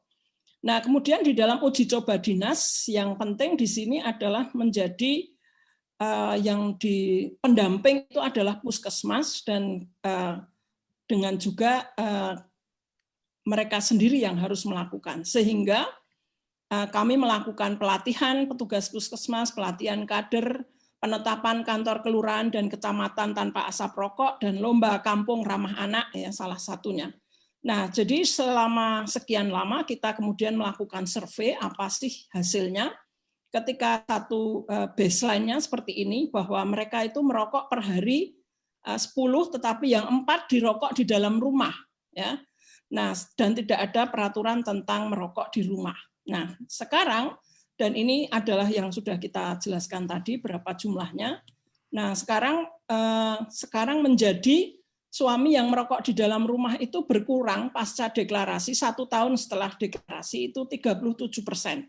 Jadi berkurang 57%. Dan mereka pun suami sangat setuju berpartisipasi dan rumah memasang stiker. Ya, nah ini demikian yang menjadi hasil di dalam baseline dan juga pasca deklarasi. Ini dari 4 kampung. Nah, sebetulnya yang paling penting kemudian adalah mengubah norma merokok ini. Jadi mereka kemudian merasa malu bila terlihat merokok, gitu ya. Dan istri mengatakan tidak lagi ada konflik kalau suaminya dilarang merokok di dalam rumah karena suami sudah menyadari. Ya. Kemudian anak-anak juga ada lomba-lomba tentang rumah bebas asap rokok. Nah, kemudian yang menggembirakan, rokok tidak lagi disajikan di pertemuan warga, pernikahan dan pemakaman yang biasanya mereka kalau tidak diberi rokok itu dianggap pelit ya rumah atau tuan rumahnya. Jadi kalau menurut saya ini exit strategi yang kita lakukan ini merupakan satu kunci sukses, yaitu melakukan pelatihan dan melibatkan staf dan kepala puskesmas dalam setiap kegiatan penyadaran masyarakat dan mengundang tokoh masyarakat dari kampung lain ketika ada deklarasi. Sehingga bulan depan atau 2 bulan lagi kampung lain ini tergerak untuk melakukan deklarasi. Jadi ini adalah kegiatan bersama. Terima kasih sekali Dinas Kesehatan Kota Yogyakarta dan seluruh warga yang sudah melakukan kegiatan ini. Jadi kita juga melengkapi setiap puskesmas dengan satu perangkat media yang mereka tinggal gunakan saja dan masyarakat dipersilahkan melakukan replikasi. Ya, jadi ini yang kita lakukan. Jadi sebetulnya ini bisa dilakukan sangat mungkin. Dan kemudian norma bebas asap rokok untuk melindungi keluarga itu menjadi norma sosial baru untuk masyarakat dan orang luar. Jadi kalau ada hal-hal yang ingin ditanyakan atau dicari lebih jauh, saya persilahkan untuk melihat website kami dan Instagram, ya, dan juga beberapa publikasi yang sudah kami lakukan. Kami sekarang juga mempunyai kegiatan konseling berhenti merokok melalui telepon atau melalui WhatsApp gitu ya. Ya, seperti itu. Saya kira itu Dr. Anung, semoga tidak terlalu melonjak waktunya. Terima kasih Bu Dr. Siwi. 2 menit lebih, tetapi tadi kan saya korupsi 1 menit juga, jadi Ibu hanya kelebihan 1 menit. Ibu Bapak, terima kasih. Saya sudah mencatat sangat banyak pertanyaan. Untuk Pak Topan paling banyak. Untuk Bu Siwi sampai dengan baru saja ada 2 pertanyaan. Dan untuk Bu Siti ada 3 atau 4 pertanyaan. Ya, saya boleh share screen nanti dijawab secara sekalian saja untuk pertanyaan-pertanyaan yang sudah diajukan oleh teman-teman semuanya. Sekali lagi terima kasih partisipasinya, Mas Topan. Ada beberapa pertanyaan, Mas, yang disampaikan oleh rekan-rekan semuanya. Sudah saya tuliskan, Pak. Mulai dari Bu Pusparini. Nanti Bapak bisa menjawab dirangkum saja, tidak harus satu-satu. Apa strategi pendekatan ketika mengetahui akar permasalahan yang ada di daerah, yang akhirnya merancang program inovasi? Jadi idenya itu dari mana sih? Kira-kira semacam itu yang ditanyakan oleh Bu Rini. Kemudian dari Pak Refni Rifai, ya, tadi jam 1.36, dalam penjelasan disebutkan masyarakat terbiasa makanan yang manis. Pertanyaannya, apakah di kampung cantik? Oh, ini kampung cerdik masuknya tadi ya. Ini kampung cantiknya nggak ada. Banyak yang menderita DM. Pak Kadar, terima kasih pertanyaannya ada 4 sebenarnya Pak Kadar. Mas Topan, apakah sudah dilakukan evaluasi secara ilmiah dampak-dampaknya? Saya sangat mengharapkan adanya data dan angka. Mas Topan, apakah kegiatan tersebut sudah direplikasi ke desa yang lain? Kemudian ada Pak Yosep, itu juga menanyakan, kampung cerdik terdapat Posbindu aktif enggak? Dan kapan kegiatan ini diintegrasikan? Kemudian Bu Sekarwati menanyakan, Pak Topan, bagaimana pelaksanaan inovasi ini pada masa pandemi sekarang ini? Jalan enggak senamnya, jalan enggak ngukur, itu kira-kira semacam itu. Bu Ine, apakah dilakukan antropometri terhadap remaja? Oh, ini untuk Bu Anu ya, untuk Bu Siti ya, Bu Siti. Terus kemudian namanya sama nih, dari Anung Respati ya, Pak Topan dan Bu Siti, apa yang membuat kegiatan ini bisa bertahan lama? Pak Redesman dari Sumut menanyakan, apa salah satu aspek kritikal dalam inovasi adalah sustainability. Strategi apa yang dilakukan untuk itu? Pak Wayan, Mas Topan, inovasi itu biasanya bisa berlanjut dan bisa juga berhenti. Mohon penjelasan sustainability-nya seperti apa. Pak Nyoman juga menanyakan bagaimana monef-nya, indikatornya apa untuk masing-masing cerdik. Bu Siti Rahmah, sambil nanti Mas Topan menjawab, ya, presentasinya bagus nih Pak Kadar, namun perlu dikembangkan ke desa lain, lebih kepada saran. Bu Pusparini, Bu Siti, bagaimana dengan penerimaan remaja dengan dibentuknya kelas remaja? Karena kita tahu remaja itu emosinya tidak stabil. Bu Sekarwati, bagaimana dengan menggalang dana swadaya? Dari Heri Firmaningsih, ya.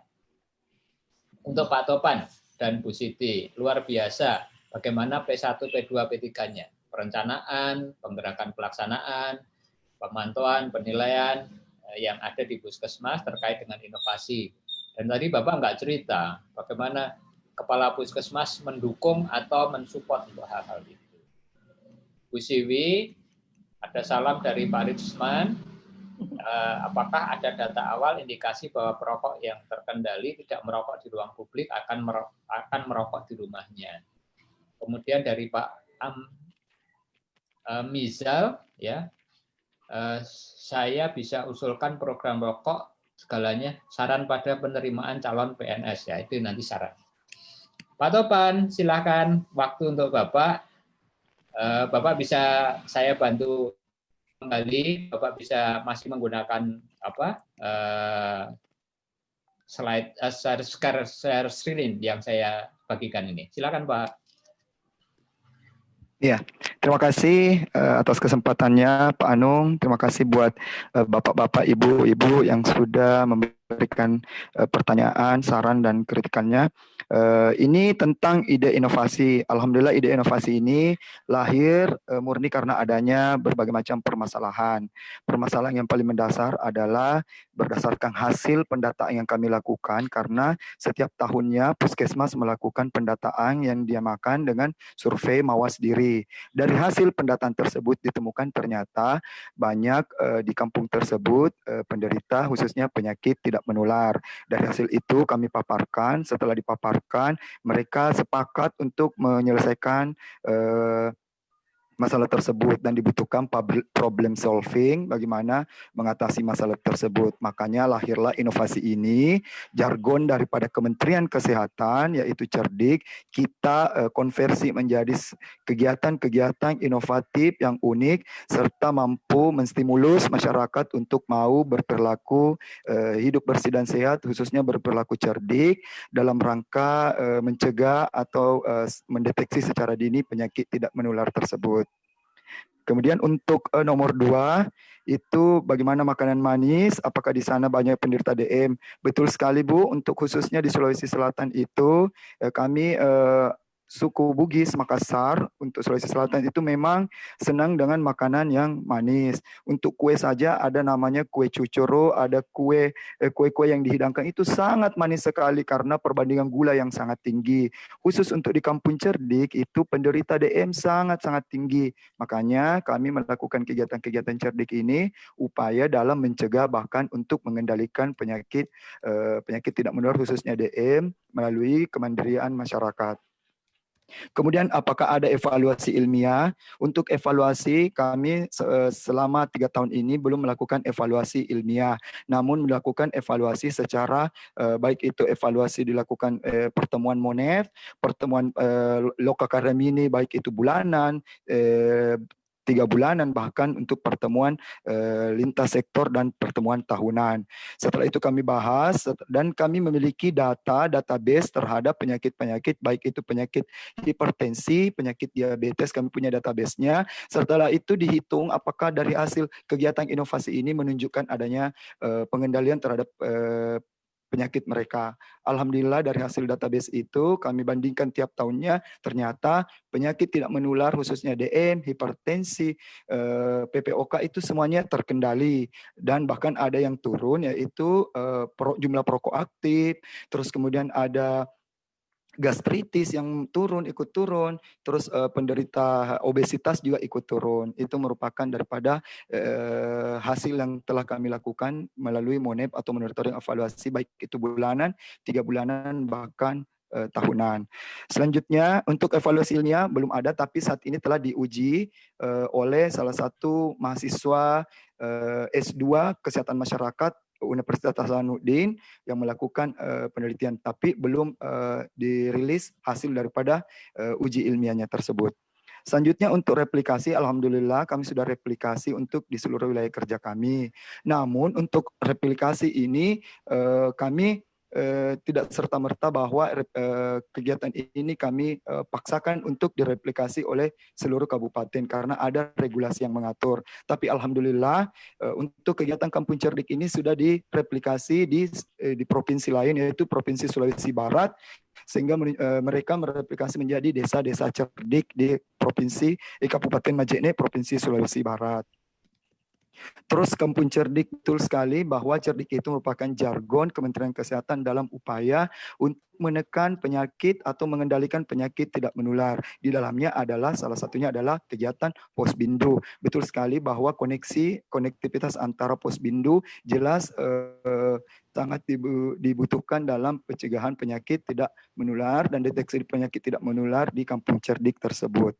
Selanjutnya bagaimana kegiatan inovasi di era pandemi, di masa pandemi ini, alhamdulillah kami melakukan kegiatan-kegiatan hanya kegiatan deteksi dini secara individual atau personal. Kami lakukan kunjungan rumah atau pendampingan, khususnya mereka yang sudah mengidap penyakit-penyakit tidak menular seperti hipertensi dan diabetes meletus. Karena kita ketahui bersama bahwa penyakit diabetes atau hipertensi merupakan komorbid dari penyakit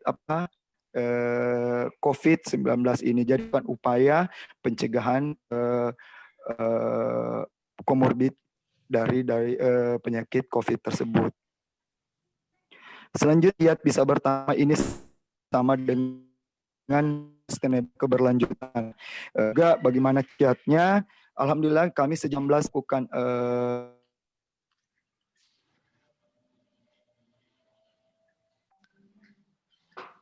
Oi, putus ya, Mas Topan.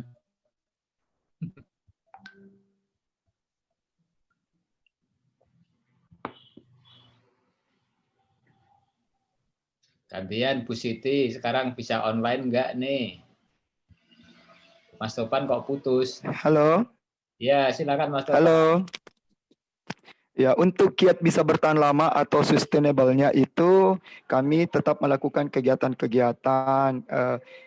Keberlangsungan ini diharapkan adanya kegiatan-kegiatan inovatif, kegiatan-kegiatan yang terus menstimulus masyarakat untuk mau berperilaku cerdik. Itu kiat kami dan kami butuhkan karena ini bukan hal yang mudah untuk bisa bertahan lama. Ini berkat adanya sinergitas dari berbagai pihak, baik itu lintas program di puskesmas, kekompakan tim, terus kemudian daripada sokongan lintas sektor, stakeholder terkait, dan dukungan dana dari CSR BPJS. Kemudian untuk P1 perencanaan, semua diawali daripada perencanaan dari bagaimana menganggarkan kegiatan tersebut, bagaimana planning kegiatan-kegiatannya, jadwalnya, sasaran yang ingin kita capai semua telah kita lakukan. Terus pelaksanaannya kita rutin setiap pekannya, yaitu setiap hari Kamis, dan untuk penggerakan dan pengendalian serta evaluasinya itu kami lakukan baik itu bulanan, tribulanan, semester maupun tahunan kami tetap lakukan sehingga ini berdampak terhadap sustainable atau keberlanjutan kegiatan inovasi Kampung Cerdik. Terima kasih Pak Anung. Oke, makasih Mas. Baru saya mau mengingatkan. Bu Siti, silakan.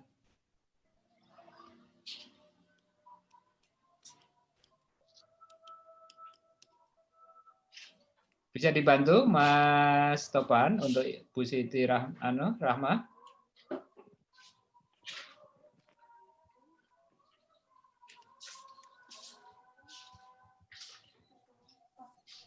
Bisa di-unmute dulu Ibu Siti. Oh, sudah. Halo, Assalamualaikum. Ya, suaranya kedengaran Bu ya? Ya, oke, terima kasih atas kesempatan yang diberikan. Assalamualaikum warahmatullahi wabarakatuh. Kendala dalam pembentukan tim yang kami lakukan, pembentukannya saya rasa tidak ada kendala karena dari awal sebelum pelaksanaan kegiatan itu kami sudah berbuka dan sepakat sehingga pada saat pembentukan tim itu kita sudah sepakat semua. Namun pada saat pelaksanaan kegiatan mengingat kegiatan yang ada di puskesmas cukup banyak, sementara terutama untuk dokter petugas fisik hanya 1 orang, itu biasanya pada saat pertempatan kegiatan itu mereka tidak hadir, mereka tidak karena ada kegiatan lain sehingga kami ambil dari teman-teman yang dan paham tentang materi tersebut diwakilkan kepada mereka. Kemudian dalam pelaksanaan kegiatan kami dalam setiap bulan sebelum kegiatan kami lakukan dengan pemeriksaan pemantauan kesehatan. Jadi pemantauan kesehatan kemudian materi 3 kali, pemantauan kesehatan lagi selama dalam 1 tahun itu. Jadi pemeriksaan itu tetap kami lakukan termasuk pemeriksaan antropometri, pemeriksaan aneminya. Cuman saya tampilkan tadi cuma cek dengan anemi karena itu sangat berhubungan langsung pada proses persalinan, kehamilan dan persalinan. Kemudian cara menggalang dana dari swadaya, cara saya mungkin tidak terini, tapi dari masyarakat sendiri yang mau menyumbangkan. Pertama biasa dari steknya, kemudian dari lembar bandiknya itu dia yang buat sendiri, teman-teman yang buat, nanti saya buat, kebetulan dana kami terbatas, jadi mereka berinisiatif sendiri. Kemudian penerimaan remaja terhadap kegiatan tersebut. Ya, dalam hal ini memang kami kadang lakukan kadang kami temui, kadang kehadirannya itu mereka tidak hadir, tapi langkah yang kami ambil kalau remaja 2 kali tidak hadir itu kami lakukan penjemputan atau kami langsung kunjungi ke rumahnya kenapa tidak datang, sehingga dengan kunjungan itu mereka merasa bahwa betul kegiatan ini adalah sungguh-sungguh akan dilaksanakan, sehingga dengan sendirinya mereka akan datang, termasuk dibantu oleh motivator remaja tadi dengan motivator sebaya. Yang membuat kegiatan ini bertahan sampai saat ini adanya kami ditunjang oleh bidan RW. Jadi kami di Puskesmas Kota ada yang namanya bidan RW. Satu RW itu satu bidan, kebetulan bidan kami banyak terutama yang masih magang, itu kami berdayakan sebagai bidan RW. Jadi dia akan memantau satu wilayah itu sehingga kami tetap bisa berkomunikasi dengan remaja-remaja yang ada. Nah, seiring pelaksanaannya juga, ya, kemudian yang tadi dikembangkan ke desa lain, kebetulan dalam wilayah kerja kami yang putus sekolah hanya satu wilayah, yaitu ada pada Solo Padadai, sehingga untuk pendekatan terhadap remaja di wilayah tersebut itu hanya kami lakukan satu. Di tempat lain ada 1-2, tapi begitu tidak sekolah dia keluar mencari kerja, sehingga kami lakukan pendekatan terhadap ibu remajanya.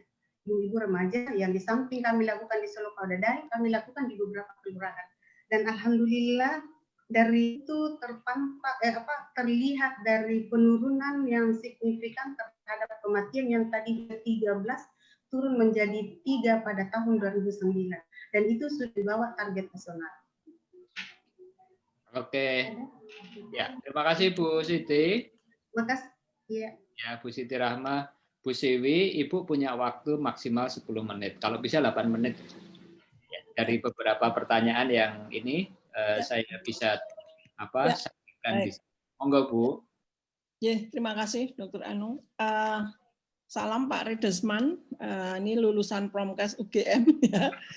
Ya, jadi memang di awal itu kita tidak ada data mengenai bahwa mereka yang tidak merokok di ruang publik di rumahnya akan merokok gitu.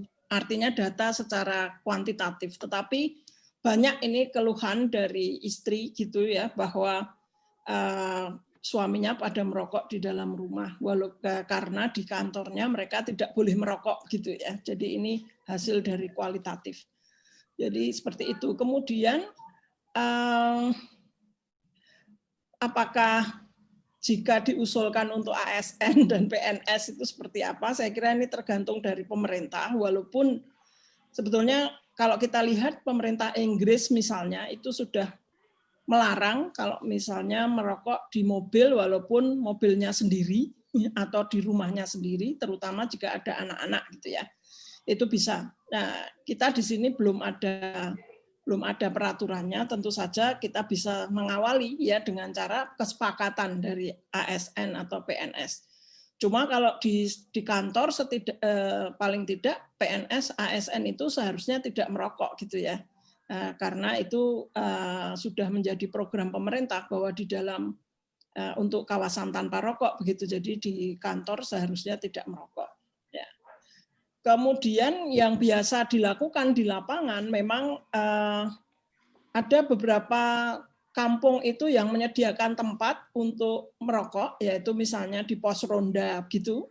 Ya, jadi para bapak kalau mau merokok di pos ronda, atau ada satu kampung yang di sepanjang Sungai Code begitu, itu bisa sambil di pinggir sungai gitu merokok gitu ya. Terus kemudian, tapi ada juga kampung yang mengatakan bahwa kalau bapaknya itu merokok jauh-jauh nanti malah terlalu sering pergi dari rumah gitu ya, sehingga itu memang diserahkan pada masing-masing kampung gitu bagaimana caranya. Dan ini memang menjadi satu kendala karena bagaimana kita tahu bahwa mereka memang benar-benar tidak merokok di dalam rumah.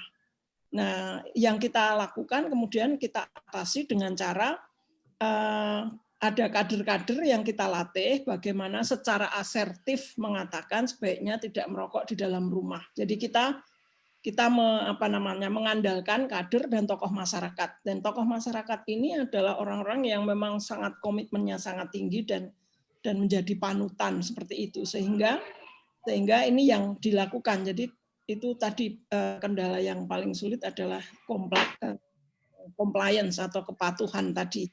Tapi itu insya Allah sudah diatasi dengan cara mendidik atau melatih sebetulnya secara berkala kader-kader dan juga tokoh masyarakat. Jadi dengan dukungan dari Dinas Kesehatan sebetulnya. Jadi semua dana setelah tahun 2013 itu yang melakukan adalah Dinas Kesehatan. Jadi bukan dari kami ya. Itu merupakan sustainability yang ada di rumah bebas asap rokok itu.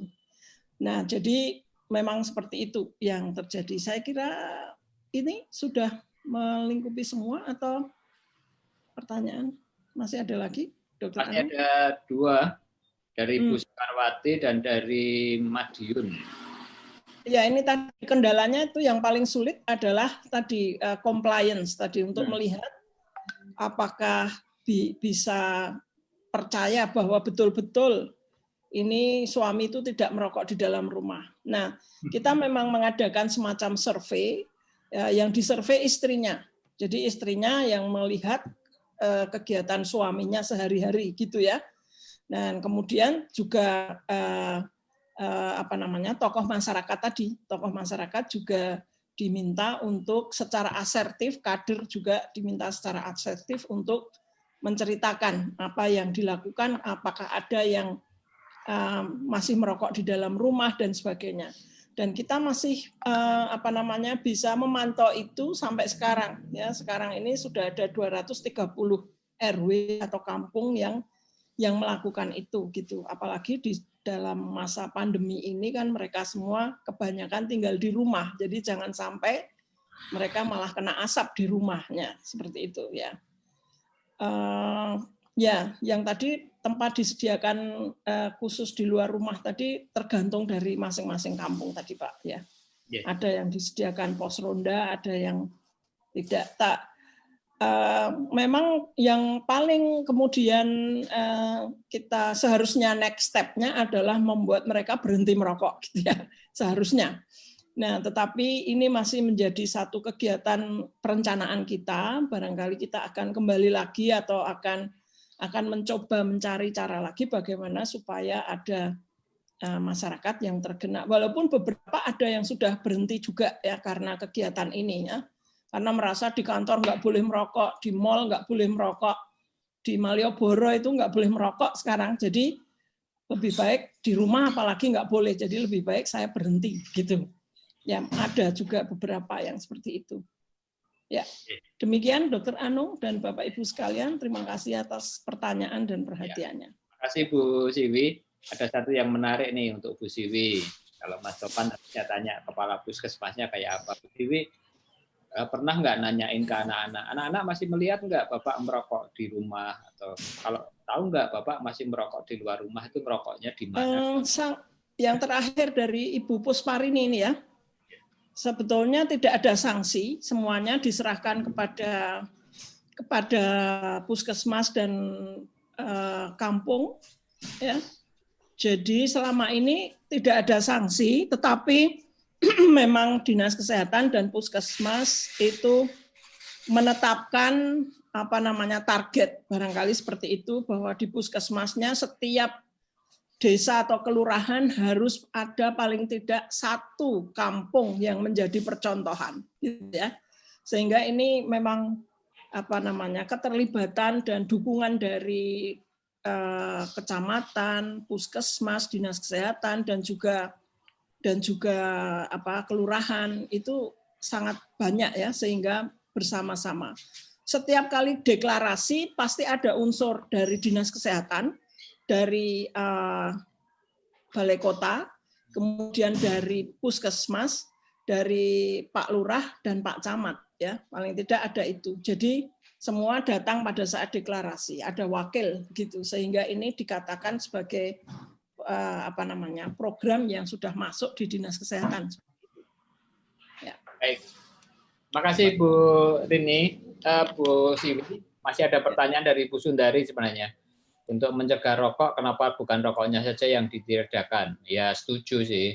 Cuman nanti ada yang hitung-hitungan itu jalannya jadi nggak bisa diperbaiki dan lain sebagainya. Tapi menarik untuk hal-hal semacam ini. Dan saya tahu Jogja karakternya gitu ya, mulai dari jam belajar dan sekarang Ibu sudah sampai kepada rokok di dalam aspek perilaku. Ibu Bapak yang saya hormati, kita masih punya waktu 10 menit sebenarnya, tetapi 3-5 menit maksimal akan saya pergunakan untuk merangkum dari apa yang sudah disampaikan oleh 3 narasumber kita yang sangat hebat-hebat ini. Mohon dong dikasih tepuk tangan ada di chatroom itu. untuk beliau-beliau bertiga ini, atau kasih tanda jempol ya.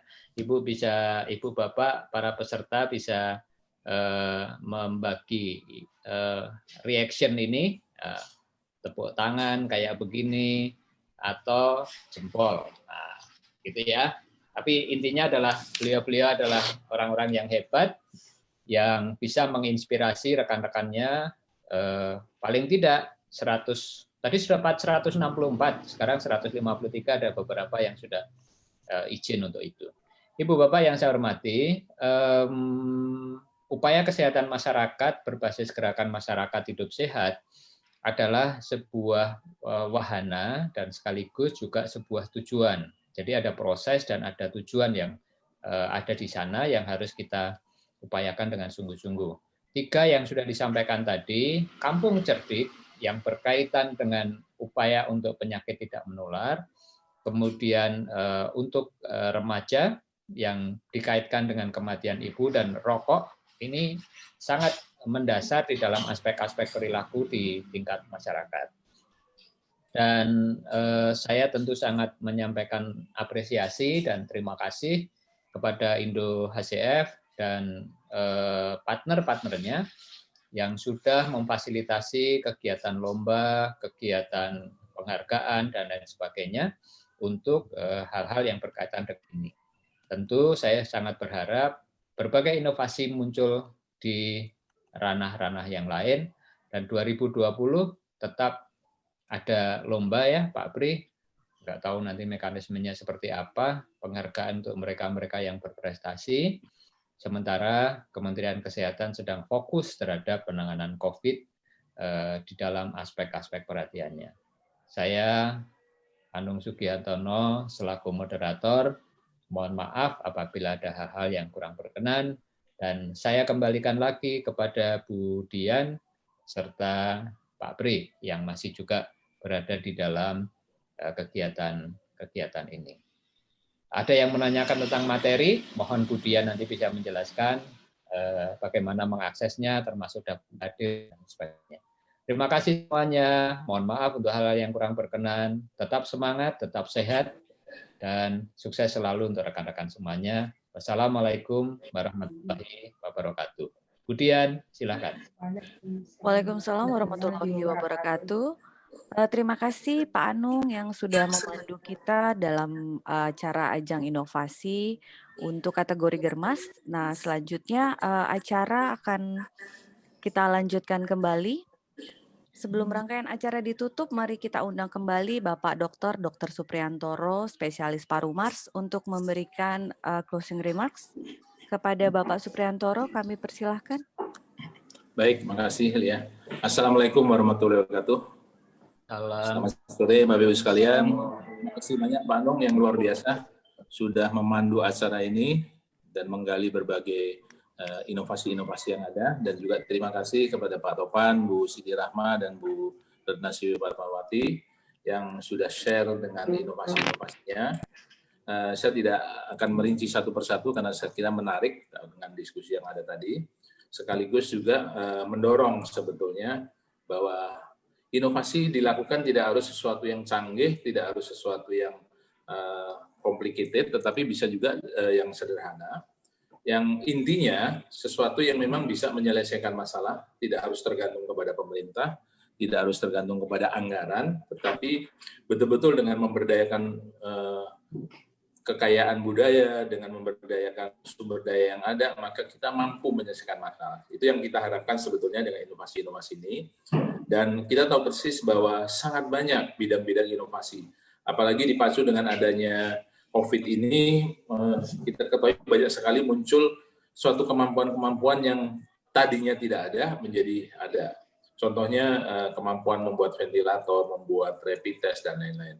Memang kadang-kadang ada kalanya inovasi ini baru muncul pada saat terpepet, pada saat kita mendapat sesuatu cobaan yang berat, baru inovasi muncul. Tetapi tentunya kita tidak menunggu itu, dan pemerintah juga saya lihat sudah sangat banyak menggalakkan inovasi-inovasi. Ajang ini juga menjadi salah satu yang diharapkan menjadi tempat untuk kita saling menginformasikan saling sharing berbagai bidang inovasi. Memang saat ini kami baru batasi 5 kategori inovasi, SPGDT, KIA, termasuk stunting di dalamnya juga Germas, di samping alat kesehatan dan juga inovasi untuk IT kesehatan yang berkembang sangat cepat. Tetapi tidak tertutup kemungkinan ajang ini pun akan menyajikan berbagai inovasi-inovasi. Kalau kita lihat memang inovasi itu bisa menyelesaikan masalah yang bisa dirasakan manfaatnya juga tidak hanya untuk lokal setempat, tetapi untuk Vaskes dan berbagai program-program di seluruh wilayah Indonesia. Demikian Bapak Ibu sekalian, sekali lagi kami tunggu untuk inovasinya. Syukur-syukur bisa mengikuti ajang inovasi yang tahun depan, karena yang tahun ini sudah ditutup 30 September kemarin, dan akan kami laksanakan antara tanggal 22, 28 November secara daring, baik penilaian maupun dada penghargaannya. Terima kasih. Sekian. Wassalamualaikum warahmatullahi wabarakatuh. Waalaikumsalam warahmatullahi wabarakatuh. Terima kasih Pak Pri. Bapak Ibu, para peserta webinar yang kami hormati, akhirnya kita sudah sampai di penghujung acara. Saya Lia mewakili panitia sekali lagi mengucapkan terima kasih kepada Bapak Dr. Supriyantoro, spesialis paru Mars. Juga terima kasih kami sampaikan kepada narasumber dan moderator. Ya, saya lupa menginformasikan tuh ya, bahwa selain ajang inovasi kita juga menyelenggarakan acara virtual talk show setiap hari Kamis. Jadi setiap Selasa ajang inovasi dan setiap Kamis jam 1 sampai jam 3 ada acara yang kita sebut sebagai Bibir COVID, bincang-bincang seputar COVID. Dan pada Kamis yang akan datang, lusa, temanya adalah, saya mesti nyontek dulu nih. Apa lihat temanya ya? Coba ditayangkan aja posternya. Ya, akan kita tayangkan. Dian minta tolong ditayangkan. Ya. Pembelajaran manajemen COVID di dunia dan di Indonesia. Dengan narasumber yang sangat terkenal, ada mantan Menteri Kesehatan, Ibu Nafisah Boy, ada Prof. Idrus, dan ada Prof. Sandra, ini yang belum lama ini baru kembali dari WHO. Dan kita akan melihat bagaimana peta sebaran dunia, pembelajarannya, bagaimana perkembangannya terkini, menyangkut berbagai aspek vaksin dan lain-lain. Juga di Indonesia kita akan melihat tren perkembangan di berbagai daerah, implementasi dan titik-titik kritis yang perlu ditangani, serta upaya untuk memutus mata rantai. Formatnya diskusi menarik sekali, dan tentunya kita harapkan nanti pun para peserta bisa ikut interaktif saling diskusi. Demikian informasinya. Baik, terima kasih Pak Pri.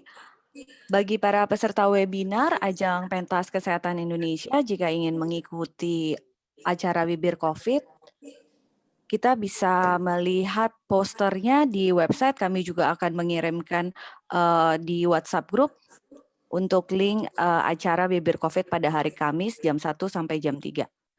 Demikian Bapak, Ibu, para peserta webinar, sekali lagi kami ucapkan terima kasih atas partisipasinya. Mohon maaf jika ada kekurangan. Sampai jumpa di acara webinar Ajang Pentas Inovasi Kesehatan selanjutnya. Akhir kata, wassalamualaikum warahmatullahi wabarakatuh. Waalaikumsalam.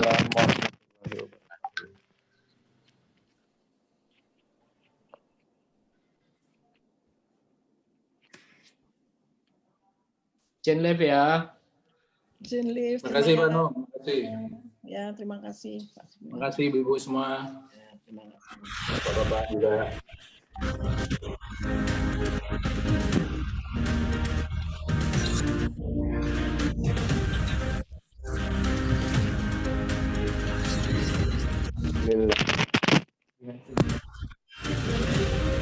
Kerimpungannya selesai juga.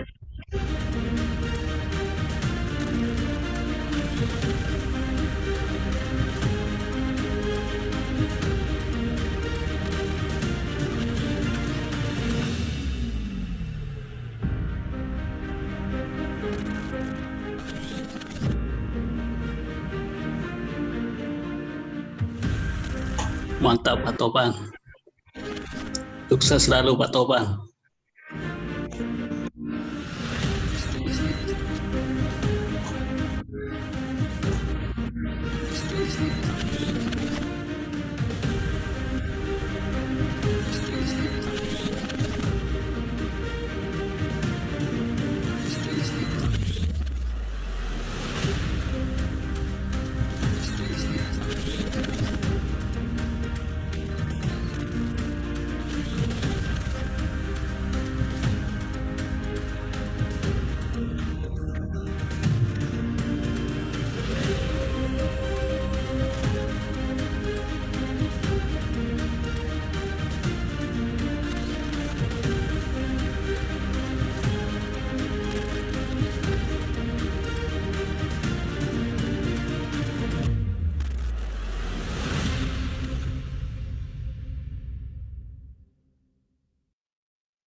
Mantap Bu Rahma, kelas remaja. Sukses selalu.